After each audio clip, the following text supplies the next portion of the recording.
Started ना? Okay sir. तो sir income tax class है। Good morning, good afternoon to all of you again. अच्छा, तो पहला बात की सर हम लोग ना इनकम टैक्स का ना एक ए टू जेड डिस्कशन कर रहे हैं। A to Z in the sense कि इनकम टैक्स में एक कंप्लीट टैक्स कैलकुलेशन कैसे होता है। ऐसे इसका हर एक टॉपिक का ना एक इंडिविजुअली डिस्कशन लेवल है, बट हम लोग उसके अंदर बाद में जाएंगे। जो लोग अभी टोटल इनकम कैलकुलेशन कर रहे हो और जिनका ऑलरेडी हो चुका है वो उसको तो रिविजन्स की तरह मिल जाएगा सर। तो क्वेश्चन क्या है? क्वेश्चन यही है कि हम लोग लास्ट दिन यानी कल के क्लास में, यस्टरडे वाला क्लास में इनकम टैक्स का एक ओवरव्यू डिस्कशन किया था और साथ में एक क्वेश्चन को भी डिस्कस किया था। ठीक है, टोटल इनकम का, वो भी रेसिडेंशियल स्टेटस अगर क्वेश्चन के अंदर दे दिया जाए उसका भी एक आइडिया मिल गया। क्योंकि रेसिडेंशियल स्टेटस जरूरी नहीं कि हर क्वेश्चन में दे, बट अगर दे दिया तो आपको कैसे करना है उसका आइडिया मिला है। और कुछ वेरियस इनकम भी था, जैसे कि गिफ्ट इनकम भी था, है ना? और क्या था सर? और कौन सा इनकम था? गिफ्ट छोड़ के और कुछ इनकम नहीं था? रेंटल इनकम था, हाउस प्रॉपर्टी इनकम था। तो बेसिकली अब देखो, इनकम इंसान टू इंसान वेरी कर सकता है। जरूरी थोड़ी है कि हर कोई हाउस प्रॉपर्टी से इनकम करेगा। तो एग्जाम में क्वेश्चन वेराइटीज हो सकता है। जैसे मानो कोई बंदा सिर्फ जॉब करता है, सैलरी कमाता है, तो फिर उसका सैलरी का ट्रांजैक्शन देगा, तब आपको उसका कैलकुलेशन का तरीका अलग होगा, उस हिसाब से करना है। जब हाउस प्रॉपर्टी करोगे तो हाउस प्रॉपर्टी के हिसाब से करना है। जब बिजनेस करेगा कोई तो बिजनेस का कैलकुलेशन टेक्निक अलग है, उसके हिसाब से करना है। जब कोई कैपिटल एसेट सेल करके करेगा तो उसका अलग हिसाब है। तो हिसाब कुछ भी हो वो सीखना पड़ेगा, लेकिन या फिर जो उसको पता है वो जानते हैं। लेकिन हम लोग ना अभी टोटल इनकम कैलकुलेट करने का पूरा रूट को ना थोड़ा सा लिख लिख के आपको समझाएंगे। आप लोग भी प्लीज मेरे साथ साथ चलो सर। ये नोट डाउन होना चाहिए, इंपॉर्टेंट पॉइंट्स है basically. Calculation of total income important points ऐसा करके हेडिंग कर दो। Calculation of total income important points ऐसा करके हेडिंग कर दो, फिर क्वेश्चन भी प्रैक्टिस करेंगे सर।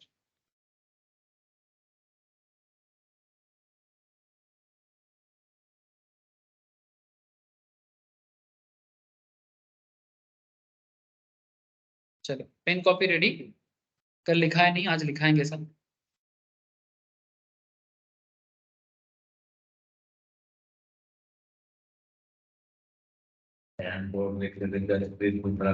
ओ क्या क्या सब सर्च कोई करता रहता है, मेरे लैपटॉप में सब आ जाता है।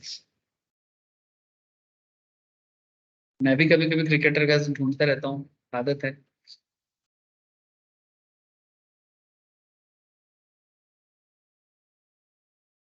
Shalini, good morning sir, good afternoon sir. Good afternoon sir. Good afternoon sir.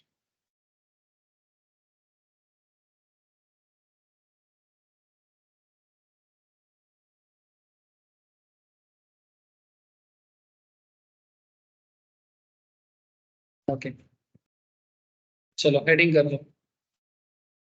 Calculation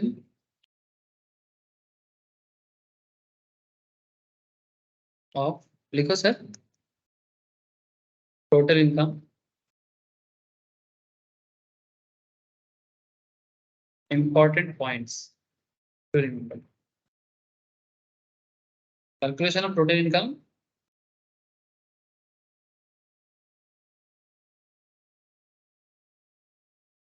important points to remember.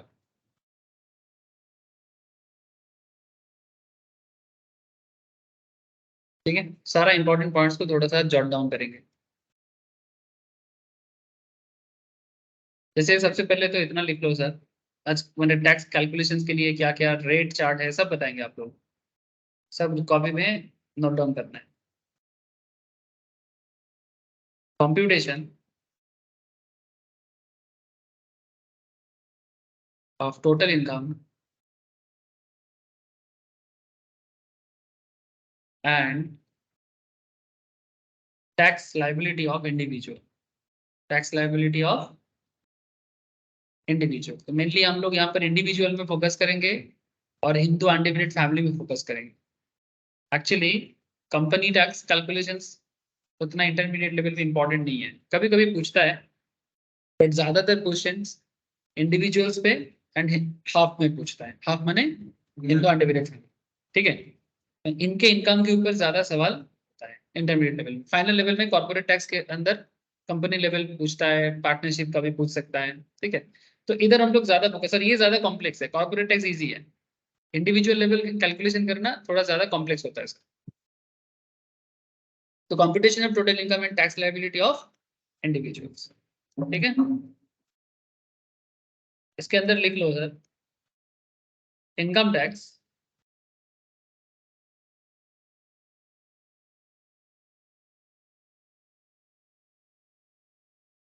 Levied और लेविड, जो भी बोलो, दोनों ही बोलते हैं।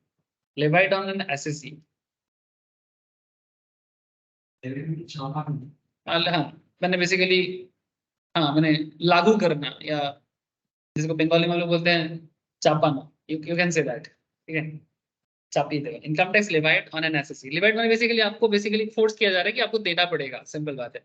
Income tax levied on an SSC, SSC is total income, SSC माने जिनका टैक्स लायबिलिटी कैलकुलेशन हो रहा है उसे एसएससी कहते हैं, है सर, ओके। जिनका टैक्स लायबिलिटी कैलकुलेट होता है उसे एसएससी कहते हैं। तो income tax divide on an SSC total income, किसके ऊपर लगेगा, टोटल इनकम। जो लोग कल का क्लास कर चुके हो उनको अच्छा से आइडिया लग गया होगा कैसे होता है, एक आइडिया मिल गया सर। तो income tax divide on an SSC total income, इसमें लिखिए sir, total income has to be computed, has to be computed as per provisions, as per provisions of, as per provisions in the income tax act। माने जो कुछ भी करेंगे अपना दिमाग कम लगाएंगे और इनकम टैक्स एक्ट का दिमाग ज्यादा लगाएंगे, ठीक है। इनकम टैक्स एक्ट का दिमाग ज्यादा लगाएंगे, ज्यादा माने उसी को लगाना है, अपना दिमाग घर पे ही रख लो। मैंने एक्चुअली यहाँ पर लॉजिक उतना नहीं लगाना चाहिए, जो सरकार बोलेगा वो करना चाहिए, ठीक है। तो आप बोलोगे नहीं सर लॉजिकली ऐसा नहीं लग रहा है, लॉजिक पॉकेट में रख लो, ठीक है। तो 1961 इनकम टैक्स एक्ट के हिसाब से सारा चीज होगा। अच्छा क्या क्या स्टेप्स है, द फॉलोइंग स्टेप्स फॉलो, लिख लो the steps follow, the steps follow, क्या क्या स्टेप्स फॉलो होगा उसको हम लोग नेक्स्ट पेज में, मेरे पेज में, नेक्स्ट पेज में आप लोग जैसे चल रहे हो चलने दो। देखो स्टेप वन ऑलरेडी कल कर चुके हो तो आज उतना दिक्कत नहीं करेगा, इसलिए एक प्रैक्टिकल डिस्कशन हो जाने से बहुत सुविधा होता है, क्या पढ़ रहे हैं क्यों पढ़ रहे हैं समझ में आ जाता है। सबसे पहले करो, हैंडराइटिंग समझ में आ रहा है ना, मुझे अपने हैंडराइटिंग पे उतना भरोसा नहीं है। Determination of residential status, determination of residential status, ठीक है। जो हम लोग कल एक सीखे हैं 182 दिन और 4 साल पूरा 1 साल तक 4 साल में नहीं, 1 साल नहीं बोलना, 365 बोलना है। आपने तरीके मैं अपने तरीके से नहीं बोल सकते। मैं याद है बस मैं समझ गया तुम्हारा प्रॉब्लम, लेकिन जब तुमको पूछा जाए, क्या है ना, तुम अगर देखो अभी से अगर दिमाग में रखोगे 1 ईयर, तो आप एग्जाम में भी एक 1 ईयर लिख के आ जाओगे, 365 डे लिखूंगा लेकिन मैं ठीक है। मैं समझ गया, 4 साल में 1 साल, ठीक है। 4 साल में 365 डेज इंडिया में, और प्रीवियस ईयर में 60 डेज, प्रीवियस ईयर में 60 डेज, दोनों में से कोई भी एक फुलफिल होना पड़ता है, ठीक है। अगर कोई भी एक फुलफिल हो जाए तो आप उन्हें इंडिया का रेसिडेंट कह सकते हो। उसका भी और एक चीज है कि ऑर्डिनरी रेसिडेंट है कि परमानेंट, मैंने सॉरी ROR एंड RNOR, उसमें अभी चर्चा नहीं करते हैं, छोड़ो बाद में करेंगे। तो डिटर्मिनेशन ऑफ रेसिडेंशियल स्टेटस, ठीक है। चलो लिखेंगे, ऐसे में थोड़ा सा लिखते हैं। रेसिडेंट 2 तरह का होता है, तो पहले तो ये देख लो कि रेसिडेंट है कि नॉन रेसिडेंट है, ठीक है। तो अगर बंदा रेसिडेंट हो जाता है, जैसे कि कल आपको मैं बता रहा था, रेसिडेंट हो जाने के बाद आपके पास 2 उपाय हैं। अब एक बार आपको देखना है कि ROR है कि RNOR है। मैं 2 सेकंड में समझाता हूं, सुन लो। ROR है कि RNOR है, रेसिडेंट होगा तो दोनों में से कोई एक होगा, और अगर नॉन रेसिडेंट होगा तो वो इंडिया का रेसिडेंट नहीं है। अच्छा, इंडिया का रेसिडेंट अगर कोई नहीं होता है तो उसको इंडिया में नॉर्मली टैक्स नहीं देना है, एक्सेप्ट अगर बंदा इंडिया से इनकम नहीं करता है तो। सिंपल बात है, मैंने इंडिया से इनकम करने का कोई कनेक्शन अगर नहीं है तो नॉन रेसिडेंट को इंडिया में टैक्स देने का कोई जरूरत नहीं है।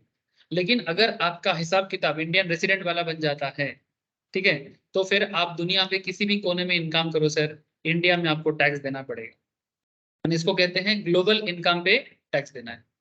चाहे आप अमेरिका से कमा लो, चाहे इंग्लैंड से कमा लो, ऑस्ट्रेलिया से कमा लो, कनाडा से कमा लो। जैसे इंडियंस ज्यादा इस सब कंट्री में रहते हैं, इंग्लैंड में बहुत ज्यादा रहते हैं, कनाडा में भी बहुत ज्यादा रहते हैं, ऑस्ट्रेलिया में भी आजकल बहुत ग्रोथ है, दुबई में काफी लोग रहते हैं। दुबई का तो पॉपुलेशन का, दुबई में जितना लोग दुबई का नहीं है उससे ज्यादा इंडियंस रहते हैं और पाकिस्तानी रहते हैं।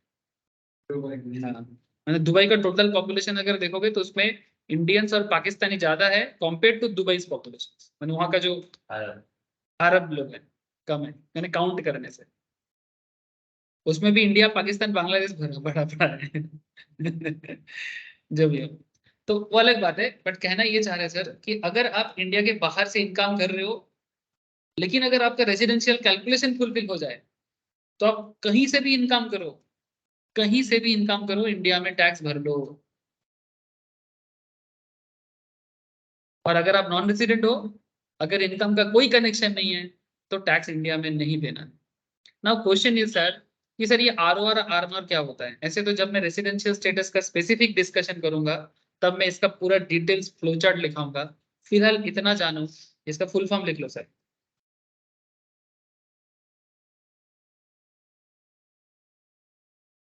रेसिडेंशियल स्टेटस पे एक अलग ही डिस्कशन होता है, रेसिडेंट एंड ऑर्डिनरीली रेसिडेंट। लिखो, क्या लिखोगे?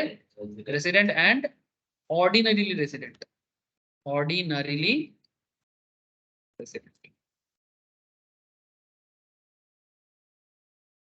और आर नॉर का मतलब क्या है सर?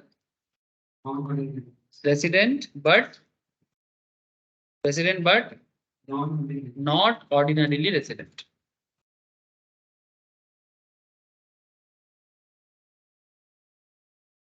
इसका भी हिसाब क्या है मैं आपको सिर्फ बताता हूँ, अभी लिखने का भी जरूरत नहीं है क्योंकि जब मैं रेसिडेंशियल स्टेटस कराऊंगा तब बताऊंगा। इसको फुलफिल करने के लिए ना, ये आरओआर कोई होगा कि नहीं होगा ये डिपेंड करता है सेक्शन 6 सबसेक्शन 6 पे। तो अभी सेक्शन 6 सबसेक्शन 6 का डिस्कशन नहीं कर रहे हैं, जस्ट बता रहे हैं, कहानी बता रहे हैं। उसमें नॉर्मली आपको ऐसा कोई ऑनलाइन में कि नहीं पूछते हैं, बता पाएगा कि नहीं है? क्या बोलते पर वे? सैनन बोलेगा, कोनिका बोलेगा, कौन बोलेगा? शालिनी, ऋषभ, एनीवन ट्राई कर सकते हो कि हम किसको आर ओ आर बोलेंगे, किसको आर नॉर बोलेंगे? आर ओ आर और आर नॉर होने का क्या कॉन्सेप्ट है? 182 दिन থাকলে তাকে অর্ডিনারি রেসিডেন্ট বলে। नो सर, वो तो रेसिडेंट है। 182 दिन रहने से वो तो रेसिडेंट है। 182 দিন থাকলে তাকে তো রেসিডেন্ট বলবো, কিন্তু রেসিডেন্ট হওয়ার পর তো আরও আর বা আরনার হবে, তো কখন আরও আর হবে কখন আরনার হবে?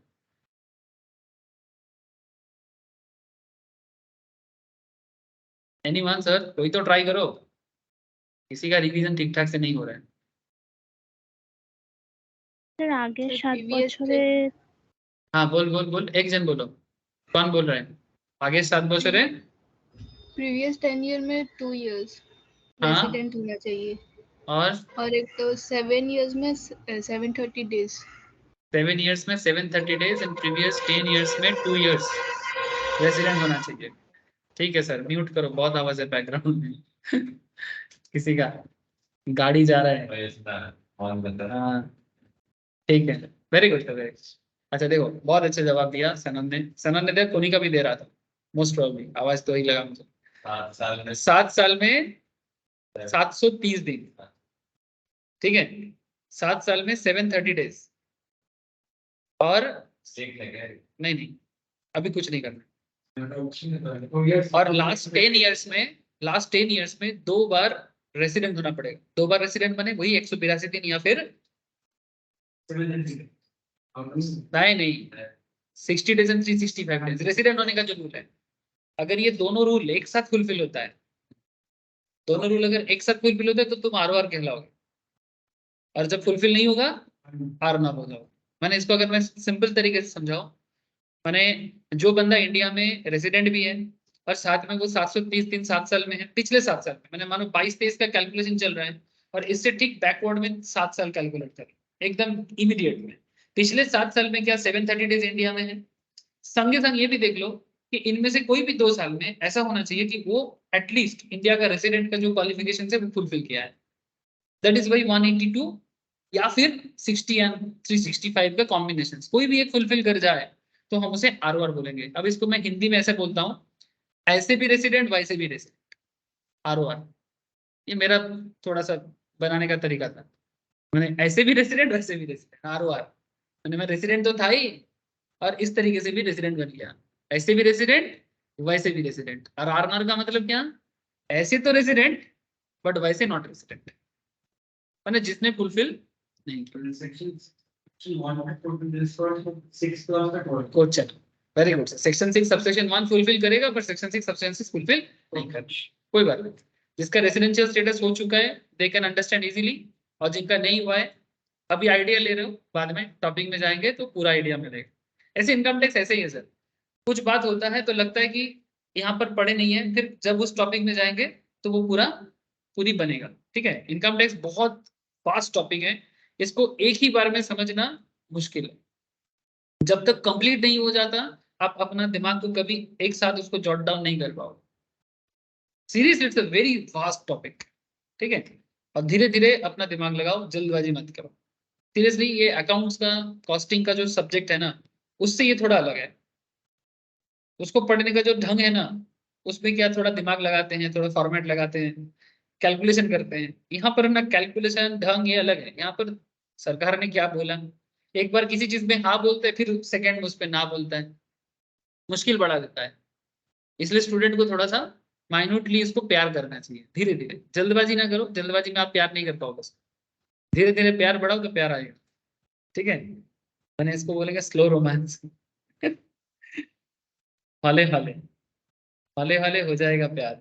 पास करने से प्यार नहीं करोगे तो पास नहीं कर पाओगे सर यही तो खेल है, सब्जेक्ट में अगर प्यार नहीं आएगा ना पास करना मुश्किल हो जाएगा, तभी तो बोल रहे हैं सर।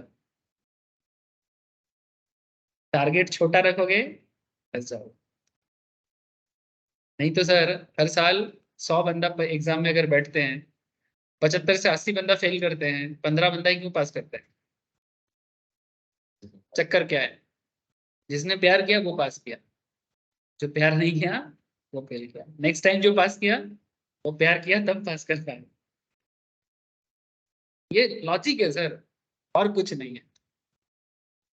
चलो, अच्छा तो आरओआर हो गया, अर्नर हो गया, तो रेसिडेंट भी ये दो चीज देखना है। अच्छा, और अच्छा अगर रेसिडेंट नहीं होगा तो क्या बनेगा सर, रेसिडेंट नहीं होगा तो क्या बन जाएगा, नॉन रेसिडेंट बन जाएगा। तो लिख लो,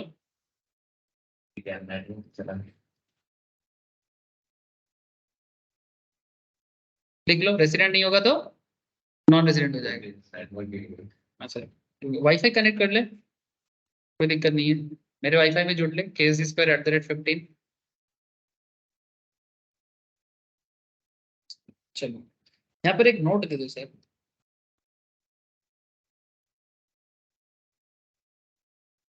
क्या बोले KSG2@15 सब स्मॉल में।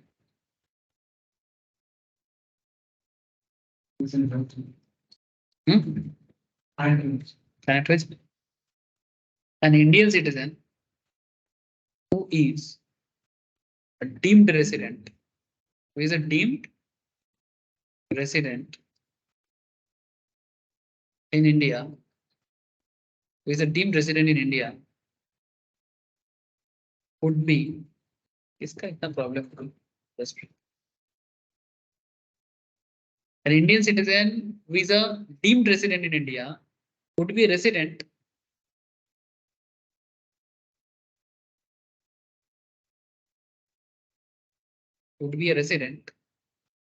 but not ordinary resident in India, but not ordinary resident in India। Actually इसमें क्यों नोट दिया, बोलते हैं कि कुछ इंडियन सिटीजन ऐसे होते हैं जिसको सिटीजन बोला, हाँ sir, point to be noted. Indian citizen है जिसे हम लोग, अगर वो सिटीजन है, रेसिडेंशियल स्टेटस पूरा पूरी फुलफिल नहीं हुआ, रेसिडेंट बन गया है, क्या बोलते हैं, किसी डीम्ड रेसिडेंट, माने डीम्ड माने किसी सिचुएशन वाइज उसको मान लिया जाता है कि वो डीम्ड है, ठीक है।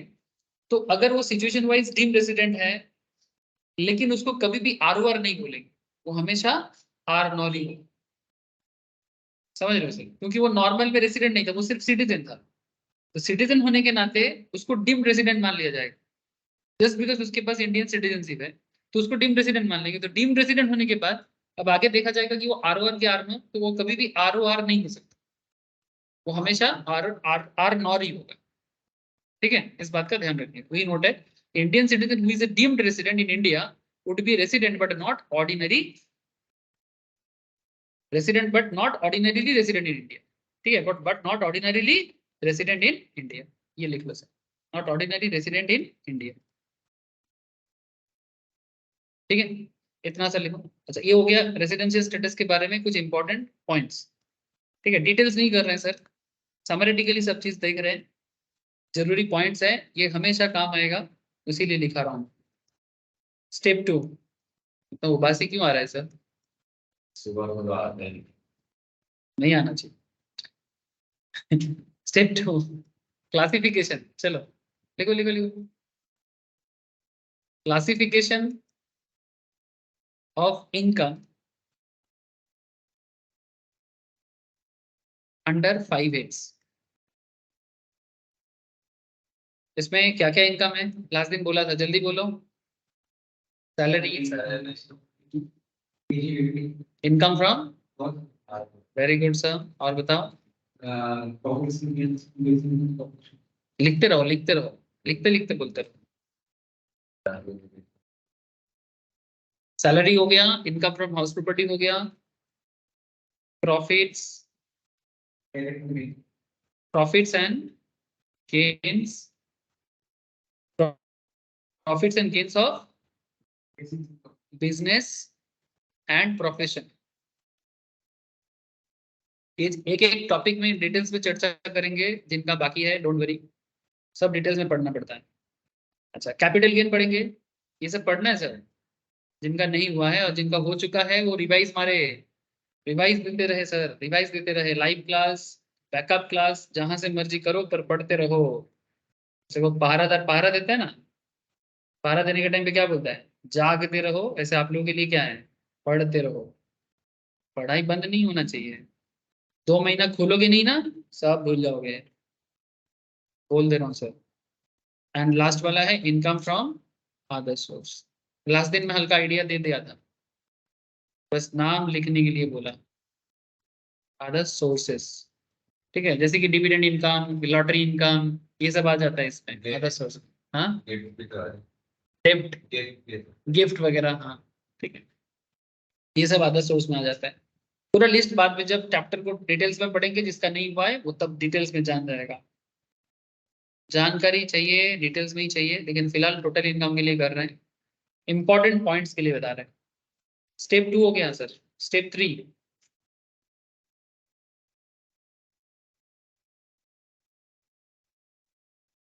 सब लिख रहे हैं कि नहीं लिख रहे हैं ये लोग, बच्चे लोग क्या कर रहे हैं ऑनलाइन? आज कोई ऑफलाइन में आया नहीं, सबको ठंडा लग रहा है। कोनी कहा लिखे चीज, प्रिया, ऋषभ, शालिनी, सैनॉन, बोलो सर। हाँ सर। ओके सर, चलो सर फटाफट स्टेप 3 लिखो।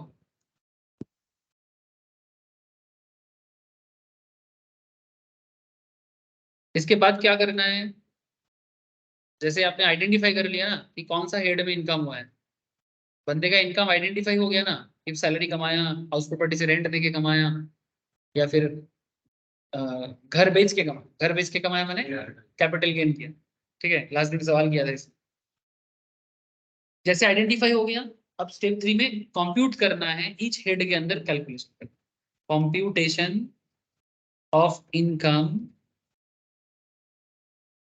अंडर ईच हेड, जितना रहेगा।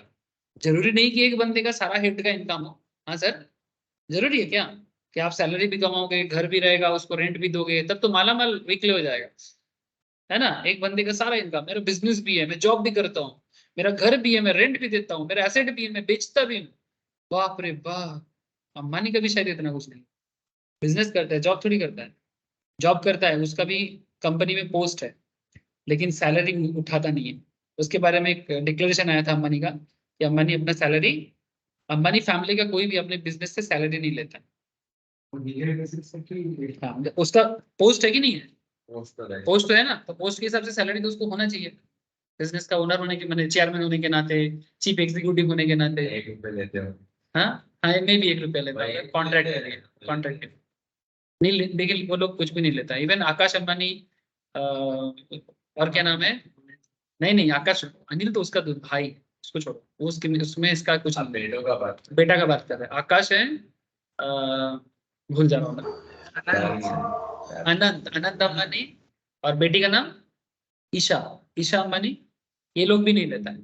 सिर्फ ये लोग, अच्छा नीता अंबानी उनका वाइफ है, वो भी बोर्ड का मेंबर है, बोर्ड ऑफ डायरेक्टर के पार्ट है, वो भी नहीं लेता है। सिर्फ बोर्ड के मीटिंग के दिन फीस लेते हैं। हाँ, बोर्ड मीटिंग अटेंड करने का फीस लेता है। फीस, फीस ना, फीस लेगा, बोर्ड मीटिंग अटेंड करने का फीस लेगा, लेकिन साल भर का जो मंथली सैलरी होता है वो नहीं लेगा। तो computation of income under each head. Next, इसमें लिखो सर, इनकम क्या हुआ, लिखो under each head, income under each head. Head के अंदर एग्जाम्पशन होता है सर, अंदर हेड के अंदर एग्जाम्पशंस या डिडक्शंस का भी कॉन्सेप्ट चलता है। जैसे लास्ट दिन में आप लोगों को हाउस प्रॉपर्टी में नहीं दिखाया था कि हाउस प्रॉपर्टी में उनको 24 के अंदर 30% डिडक्शन नहीं आता। तो ये हेड के अंदर गवर्नमेंट ने आपको सुविधा देके रखा। तो गवर्नमेंट का सुविधा के अनुसार जो गवर्नमेंट ने रूल बना के रखा, जैसे सैलरीड पर्सन को सेक्शन 16 सबसेक्शन 1 में अब कितना भी सैलरी कमा लो, टैक्स पेमेंट करने से पहले 50,000 का डिडक्शन मिलेगा आपको। तो ये आपको standard deduction salary section 16 subsection 1 है। तो इस तरह का बेनिफिट चैप्टर हेड के अंदर है। चैप्टर हेड के अंदर है ना, chapter head in the sense ये जो 5 हेड ऑफ इनकम है उसके अंदर का कैलकुलेशन है, उसका बेनिफिट आप लें। तो इनकम अंडर ईच हेड में एग्जाम्पशन डिडक्शंस का भी कैलकुलेशन करना पड़ता है। ये हो गया स्टेप 3। फिर आता है सर स्टेप 4। 5 स्टेप है। नहीं सर, बहुत सारा है, कम से कम 12-15 स्टेप्स है। वो स्टेप कंप्लीट हो जाएगा तो आप समझ जाओगे कि जब भी इनकम टैक्स करना है, रिटर्न फाइल करना है, आपके पास क्लाइंट आएगा ना, तो आपको पता होना चाहिए कि इसका क्या क्या करना पड़ेगा। ठीक है, स्टेप गड़बड़ माने, स्टेप में गड़बड़ माने कहीं ना कहीं कुछ गलती हो सकता है। तो कितना हुआ, 4 स्टेप। स्टेप 4 में क्या होगा, कल किए थे, बोलो इसके बाद क्या आएगा, बोलो। Clubbing of income, very good sir, very good sir, very good. Clubbing of income, clubbing of income. अच्छा, किसका किसका इनकम नॉर्मली ऐड होता है, बोलो। स्पाउस का, তারপরে মাইনর চাইল্ড, माइनर चाइल्ड का, वेरी गुड सर। और बताओ, তারপরে সনের যে বউ বা এ থাকে ডটার ইন ল, क्या बोलते हैं इसको, सन्स वाइफ, হ্যাঁ सन्स वाइफ, ठीक है, ठीक है। स्पाउस हो सकता है, सन्स वाइफ हो सकता है, माइनर चाइल्ड हो सकता है, एटसेट्रा। ठीक है, स्टेप 5। इसके बाद क्या आएगा sir, set of carry forward losses, current year losses, है ना, set of current year losses and brought forward losses. Current year loss and brought forward loss. कुछ लॉस इस बार एडजस्ट कर लो, जैसे क्या है, एक बात, সেট অফ কথার মানে হচ্ছে, ধর আমি একটাতে ইনকাম করেছি, একটা সেম গ্রুপে আমি লসও করতে পারি। से फॉर एग्जांपल तुमने कुछ शेयर खरीद के गेन कर लिया, जैसे एग्जांपल आजकल मेरा स्टूडेंट लोग बहुत इनकम कर रहा है स्टॉक मार्केट से, सीरियसली। जैसे सुबह से मेरा माथा खराब कर रहा है दादा, इंडियन ओवरसीज से पैसे हाँ इंडियन ओवरसीज का शेयर जो बीच में बढ़ गया था, हाँ, इंडियन ओवरसीज 48 हाँ, हो हाँ। गया था, 40 से 40 हो गया, तो मैंने तब खरीद के ऐसे पीक पर रखे थे, मेरे को लग रहा था बढ़ेगा, तो वो जब बढ़ गया मैंने ऐसे सेल कर दिया। बहुत अच्छा सर, कंग्रेचुलेशन। तो ऐसे ही रिसेंटली मेरा स्टूडेंट लोग भी ना, स्टॉक मार्केट स्टूडेंट लोग बड़ा अच्छा इनकम कर रहा है। जैसे रिसेंटली अदानी वेलमार में, अदानी एंटरप्राइज में, वो भी बढ़ा था। ठीक है। ये एकदम कितना दिन हुआ, 1 महीना भी नहीं, 10 दिन में हुआ है सर। 295 में खरीदा रिसेंटली, और आज तो 403 चल रहा है। मेरे को स्क्रीनशॉट भेज भेज के माथा खराब कर रहा है। 10-15 दिन में हुआ है। देखो 15-20 नवंबर के आसपास था, आज कितना दिन, 5-6 दिन, हाँ हार्डली 20 दिन हुआ है। 20 डेज में ये इनकम किया। अब ये 20 दिन में जो कमाओगे ये तो शॉर्ट टर्म इनकम है। अच्छा, अगर उसका उल्टा हो जाए, लॉस भी हो जाता है कभी कभी, है ना। यहाँ पर आज अभी मार्केट ग्रोथ में है, आप कमा रहे हो, तो ये कैपिटल गेन है, शॉर्ट टर्म कैपिटल गेन है। कभी कभी ऐसा होता है कि बंदा इनकम, जैसे मानो मैं बताता हूँ, पर IRFC तो ग्रोथ ही नहीं कर रहा है, देखिए बैठे IRFC के फ्लो। आईआरएफसी आईआरएफसी टाइम पे लेना चाहिए था, तुम बहुत देरी करके लिए हो सर। जब 30-40 में चल रहा था तब लेना चाहिए था। ये देखो, अभी 76। ठीक है, ये भी रिसेंटली तो इसका हुआ है, अभी तो इसका साइडवेज चलेगा ना। सर मैं अभी स्टॉक मार्केट नहीं सीखा हूँ, स्टॉक मार्केट बताऊंगा ना तो मैं खो जाता हूँ। ठीक है, मैं खो जाऊंगा, इससे बाहर नहीं निकल पाऊंगा। लेकिन मैं आप लोगों को कैपिटल गेन समझाने के लिए इसको आया हूँ। जैसे मानो कि आप मानो, जैसे मानो चलो, इसमें सवाल क्या IRFC पे, तो IRFC में बता रहा हूँ मैं। जैसे मानो अगर IRFC में किसी ने लंबा समय के लिए इन्वेस्ट किया था और उसने लॉस करके रखा है 1 ईयर के ऊपर, तो अगर आप लॉन्ग टर्म में इन्वेस्ट किए थे और लॉस में चला गया आपका, ठीक है, ऐसा कोई शेयर लॉस में एग्जाम्पल के लिए लिया जा सकता है जो अभी लॉस में, idea. Yes bank, Vodafone idea, हाँ ले सकते हैं। हाँ, मानो कि आपने ये वाला शेयर कर, चलो अच्छा बात है, 1 साल का ले लेते हैं। 1 साल में, हाँ 14 रुपीज में लिए थे मानो, अभी 12 टका चल रहा है। तो पर शेयर में अगर 2 टका करके भी आप लॉस करते हो, तो मोटा मोटी अगर मानो आपका 1 लाख शेयर था, तो 2 लाख का लॉस खा के बैठे हुए। लेकिन ये मोर देन 1 ईयर का है, तो मोर देन 1 ईयर मतलब लॉन्ग टर्म लॉस, ठीक है, तो इसको बोलेंगे लॉन्ग टर्म कैपिटल लॉस। तो लॉन्ग टर्म कैपिटल लॉस के साथ शॉर्ट टर्म कैपिटल लॉस को एडजस्ट करना, सेट ऑफ करना। हाँ, मैंने बेसिकली मानो एक तरफ आपने मानो 2 लाख का लॉस खाया, जो कि लॉन्ग टर्म लॉस है, लॉन्ग टर्म कैपिटल लॉस है। और एक तरफ मानो तुमने कहीं पर 5 लाख का प्रॉफिट किया, ठीक है। तो 5 लाख प्रॉफिट जो है वो मानो तुम्हारा लॉन्ग टर्म कैपिटल गेन है, LTCG है, ठीक है। लॉन्ग टर्म मैंने 1 साल से ज्यादा टाइम के लिए तुम्हारा गेन बढ़ गया है। तो 5 लाख प्रॉफिट जो LTCG है, उसके साथ 2 लाख का जो लॉन्ग टर्म कैपिटल लॉस है, इस पे एडजस्ट कर सकते हो। तो 5 लाख माइनस 2 लाख करके 3 लाख का इनकम होगा। तो ऑब्वियस अच्छा बात है ना सर, आपका इनकम टैक्स कम हो जाएगा। 5 लाख पे जो टैक्स देना था, 3 लाख पे उससे कम देना पड़ेगा। जो लोग इनका इनकम सोर्स शेयर मार्केट है, वो लोग किस कैटेगरी तो कैपिटल गेन में कैपिटल? 2 तरह का होता है इनकम टैक्स। स्टॉक मार्केट में 2 तरह का इनकम होता है। एक होता है कैपिटल गेन, जो मैं आपको दिखा रहा हूँ। 3 तरह का होता है एक्चुअली। एक कैपिटल गेन का इनकम होता है, जो कैपिटल गेन के अंदर पार्ट चला जाता है। कुछ लोग डिविडेंड से भी कमाते हैं। शेयर मार्केट में आपका सिर्फ इन्वेस्टमेंट है। जैसे मानो कोल इंडिया, ठीक है, कोल इंडिया डिविडेंड देता है। तो डिविडेंड कब कब मिलता है यार? ईयर एंड में भी मिलता है, बीच में भी मिलता है। इसलिए आप लोग अकाउंट्स में पढ़े होंगे, इंटरिम डिविडेंड बोल के एक पॉइंट आता है, ठीक है। तो कोल इंडिया डिविडेंड देता है, या नॉट जस्ट कोल इंडिया, बहुत सारे और भी शेयर्स हैं वो डिविडेंड देता है। तो डिविडेंड का जो इनकम होता है उसको अदर सोर्स में देखा जाता है, ठीक है। और एक ये हो गया अदर सोर्स का कैलकुलेशन, वो मैंने डिविडेंड कमाओगे अदर सोर्स में जाएगा। कैपिटल गेन करोगे वो एसेट की तरह है, कम दाम में खरीदना है, ज्यादा दाम में बेचना है, वो कैपिटल गेन है। और एक होता है जो स्टॉक में ट्रेड करता है, वो बिजनेस कैटेगरी में आ जाता है, TGP में आ जाएगा, अगर वो आपका रेगुलर काम है तो। नॉर्मली ट्रेडर जो होते हैं रेगुलर करेगा तभी ना ट्रेडर कहलाएगा। ट्रेडिंग तो एक रेगुलर काम होता है, खरीदना बेचना, खरीदना बेचना। कोलकाता में जैसे मानो, हाँ हाँ हाँ, वही तो स्टॉक मार्केट ट्रेडिंग। ट्रेडिंग में क्या होता है, तुम एक ही शेयर को, जैसे ये देखो सर, जैसे अभी मैं आपको जो शेयर दिखा रहा था, किसका शेयर दिखा रहा था, अदानी वेलमार का, ठीक है, उसी को दिखाता हूँ। जैसे मानो अदानी वेलमार का शेयर ये आज का देखो सर, 390 में स्टार्ट हुआ था मार्केट, ठीक है, और अभी कितना चल रहा है 398.40। तो ये आज का अभी तक का 2 घंटा 3 घंटा में 9:15 में मार्केट चालू हुआ, अभी 12:35 हुआ है। 2-2.5 घंटे में 8% पर शेयर में ग्रोथ है।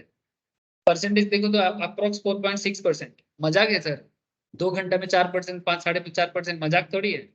हाँ, रेगुलर ट्रेडर होते हैं वो लोग डेली बेसिस में यही चीज करता है, हाँ, इसी चीज का प्रॉफिट बुक करता है, ठीक है। बीच बीच में कभी कभी लॉस भी होता है, वो अलग बात है। देखो बिजनेस करोगे तो लॉस प्रॉफिट तो मिलेगा, बहुत ज्यादा तो प्रॉफिट बढ़ जाएगा, क्वांटिटी बहुत ज्यादा शेयर्स का, ठीक है। तो सिंपल वो क्या करेगा, कम दाम में 390 में परचेस किया, 390 में परचेस किया 9:15 में, ठीक है, 9:15 सुबह को, और 398.6 में बेच रहा है, मानो अभी अभी बेच रहा है, देखो इसलिए शेयर गिर रहा है, ठीक है।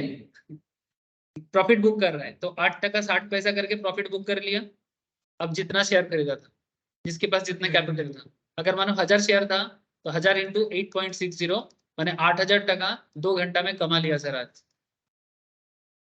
उसके लिए इन्वेस्ट कितना किया था, 1,00,000, 1000 शेयर इंटू 390 कितना होता है 3,90,000। 3,90,000 लगा के 8000 कमाया 2 घंटा में, सही चीज है। अगर करनी है तो अगर करना आता है तो। सही चीज है, करनी है करना आता है तो बहुत अच्छा चीज है, लेकिन सीखना चाहिए सर उसके लिए, वही इसीलिए लोग सीखने आते हैं। बिना सीख के करेगा तो डूबेगा, और क्या। चलो वो अलग बात है। हाँ हाँ प्लीज, डीमैट अकाउंट है नहीं, कुछ नहीं मेरा ग्रो करेंगे, कोई कहीं पर भी करो, ग्रो में करो, अपस्टॉक्स में आपका करो, वो आपका और 20 रुपीज समथिंग कैसे लेता है, सभी का 20-15 आजकल चल रहा है। वो ब्रोकरेज इंपॉर्टेंट नहीं है, इंपॉर्टेंट है खेलना चाहे कोई भी प्लेटफॉर्म मैटर करेगा ही, ब्रोकरेज मैटर करता ही नहीं, छोटा क्वांटिटी में दम प्रदू कर रहा है। थोड़ा बहुत ब्रोकरेज जितना मैटर नहीं है, मैटर है कि सीखना चाहिए, फिर करना चाहिए। जो भी हो, मैं बार बार बोल रहा हूँ, शेयर मार्केट में बात नहीं करना है मुझे, मैं आप लोगों को बस सिखा रहा हूँ। जो एग्जाम्पल है मार्केट में टैक्स का कैलकुलेशन सिखाने के लिए जितना जरूरी है, मार्केट ऐसा चीज है सबका दिमाग खराब करता है, तो मैं भी उसमें दिमाग नहीं कर लेके जाऊंगा, मैं बस आपको दिखा रहा हूँ कि प्रैक्टिकल क्या होता है, ठीक है। वही मेरा मेन ऑब्जेक्टिव था, इसलिए मैं दिखा रहा हूँ। नहीं लोगों को लगता है सर टैक्स का क्लास चल रहा है कि मार्केट का क्लास चल रहा है, अरे भाई तुमको पता है इनकम टैक्स का, तुम कैपिटल गेन चैप्टर ओपन करके देख लो, उसमें 50% से ज्यादा शेयर का एग्जाम्पल दिया हुआ, कौन से हेड के अंदर आ रहा है। ठीक है। जब कैपिटल गेन करेंगे ना तब तो और बात होगा सर, तब और बात करेंगे। नाउ पॉइंट इज दैट कि 3 हेड आ गया सर बिजनेस करेंगे तो पीजीपीपी में आ जाएगा, बिजनेस करेंगे तो पीजीपीपी में आ जाएगा, शेयर सेल करेंगे तो कैपिटल गेन में आ जाएगा, और ये करेंगे तो प्रोफेशंस में आ जाएगा। चलो 400 रुपये हो गए, देखा अलग जोक पे चल रहा है। अरे मार्केट अभी ट्रेंड, तू मार्केट छोड़, तू क्लास में मार्केट के पीछे पड़ गया। अच्छा तो set of carry forward losses समझ गया, नील का सवाल था कि सेट ऑफ क्यों बोलते हैं। सेट ऑफ बेसिकली आप अपनी प्रॉफिट को लॉस के साथ एडजस्ट कर सकते हैं, इसमें तुम्हारा प्रॉफिट कम हो जाएगा, और प्रॉफिट कम होगा तो टैक्स कम देना पड़ेगा, एंड इसमें कोई दोष नहीं है, समझ रहे हो सर, इसमें कोई दोष नहीं है, ये आपका हक है। जैसे कल हम लोग कुछ एग्जाम्पल कर रहे थे कि टैक्स चोरी करना है, टैक्स इवेट करना, वो आप जो वो चोरी करना इवेट करना आपका हक का चीज नहीं है, तो वो गलती हो जाएगा, उसका सजा है। लेकिन ये तो आपका हक है, आपका लॉस आपका हक का चीज है कि भाई मैं लॉस खाया, मैं क्यों दूंगा इसके लिए टैक्स, एडजस्ट करने दो मुझे। ये कर सकता है बिल्कुल बिल्कुल, ऐसे बहुत सारे adjustment set of carry forward chapter में टैक्स पढ़ते हैं। अवॉइडेंस, हाँ sir very good, tax avoidance करना तो टैक्स गलत, अवॉइडेंस तो ठीक है, ये इवेशनটা इलीगल। हाँ सर वो इलीगल है, और ये जो है ये आप टैक्स को सेव कर रहे हो, सिंपल बात है, रूल में रहेंगे, क्योंकि ये आपका लॉस है, खर्चा है, एक्सपेंस है, ठीक है। तो स्टेप 5 हो गया set of carry forward and brought forward. अच्छा लॉस को ना हम लोग मैक्सिमम 8 साल 4 साल के लिए ब्रॉड फॉरवर्ड भी कर सकते हैं, मैंने एक साथ सारा लॉस को एडजस्ट करने का मौका नहीं मिलता है। यही कल मैं आपसे कंपनी के लिए पूछ रहा था, कंपनी जो लॉस दिखाता है मतलब उसको कैरी फॉरवर्ड करते रहते हैं, एक साथ नहीं कर पाएगा, एक साथ करेगा तो फिर सरकार बोलेगा कि हम बैठे बैठे क्या करेंगे फिर कैरी करता तो वो फिर क्या करेगा, कुछ कुछ लॉस इस साल एडजस्ट किया, कुछ लॉस नेक्स्ट ईयर, ऐसा करते करते मैक्सिमम 8 साल, किसी किसी केस में 4 साल, ठीक है, किसी किसी केस में 2 साल। लिमिट होता है ना मैक्स, हाँ कितना कर सकते हैं, इसमें लिमिट होता होगा ना, अपने सबको करते ही जाएगा।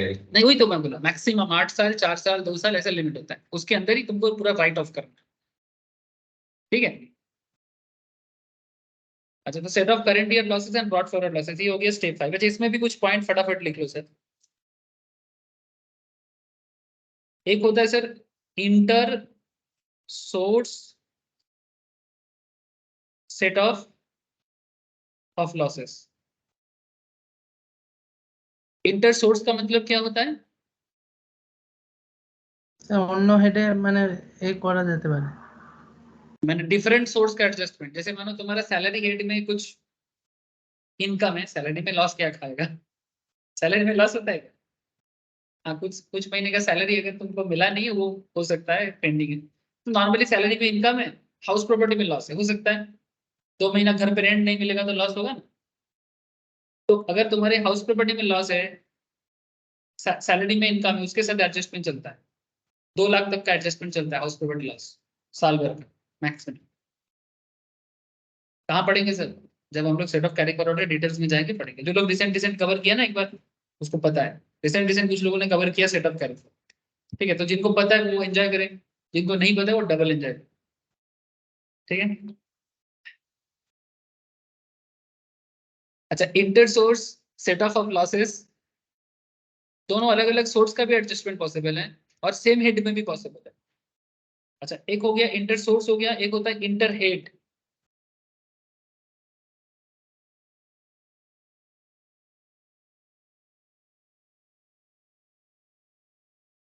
और एक होता है सर सेट ऑफ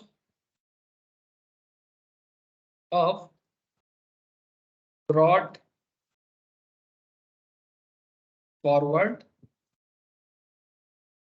लॉसेस। तीसरा लिखो सेट ऑफ अनएब्सॉर्ब डेप्रिसिएशन। ये जो बिजनेस में डेप्रिसिएशन होता है ना सर, एसेट का वैल्यू गिरने को डेप्रिसिएशन कहते हैं। तो डेप्रिसिएशन एडजस्टमेंट करने का मौका मिलता है। तो जो अनएब्सॉर्ब है मैंने एब्सॉर्ब नहीं हुआ, पहले उसको कैलकुलेशन में नहीं लिया गया था, अब उसका एडजस्टमेंट करने का मौका मिलता है। क्वेश्चन टू क्वेश्चन डिपेंड करेगा। और लास्ट में और एक सेट ऑफ अनएब्सॉर्ब डेप्रिसिएशन। हाँ, एंड लास्ट में और एक लिख लो sir, carry forward of losses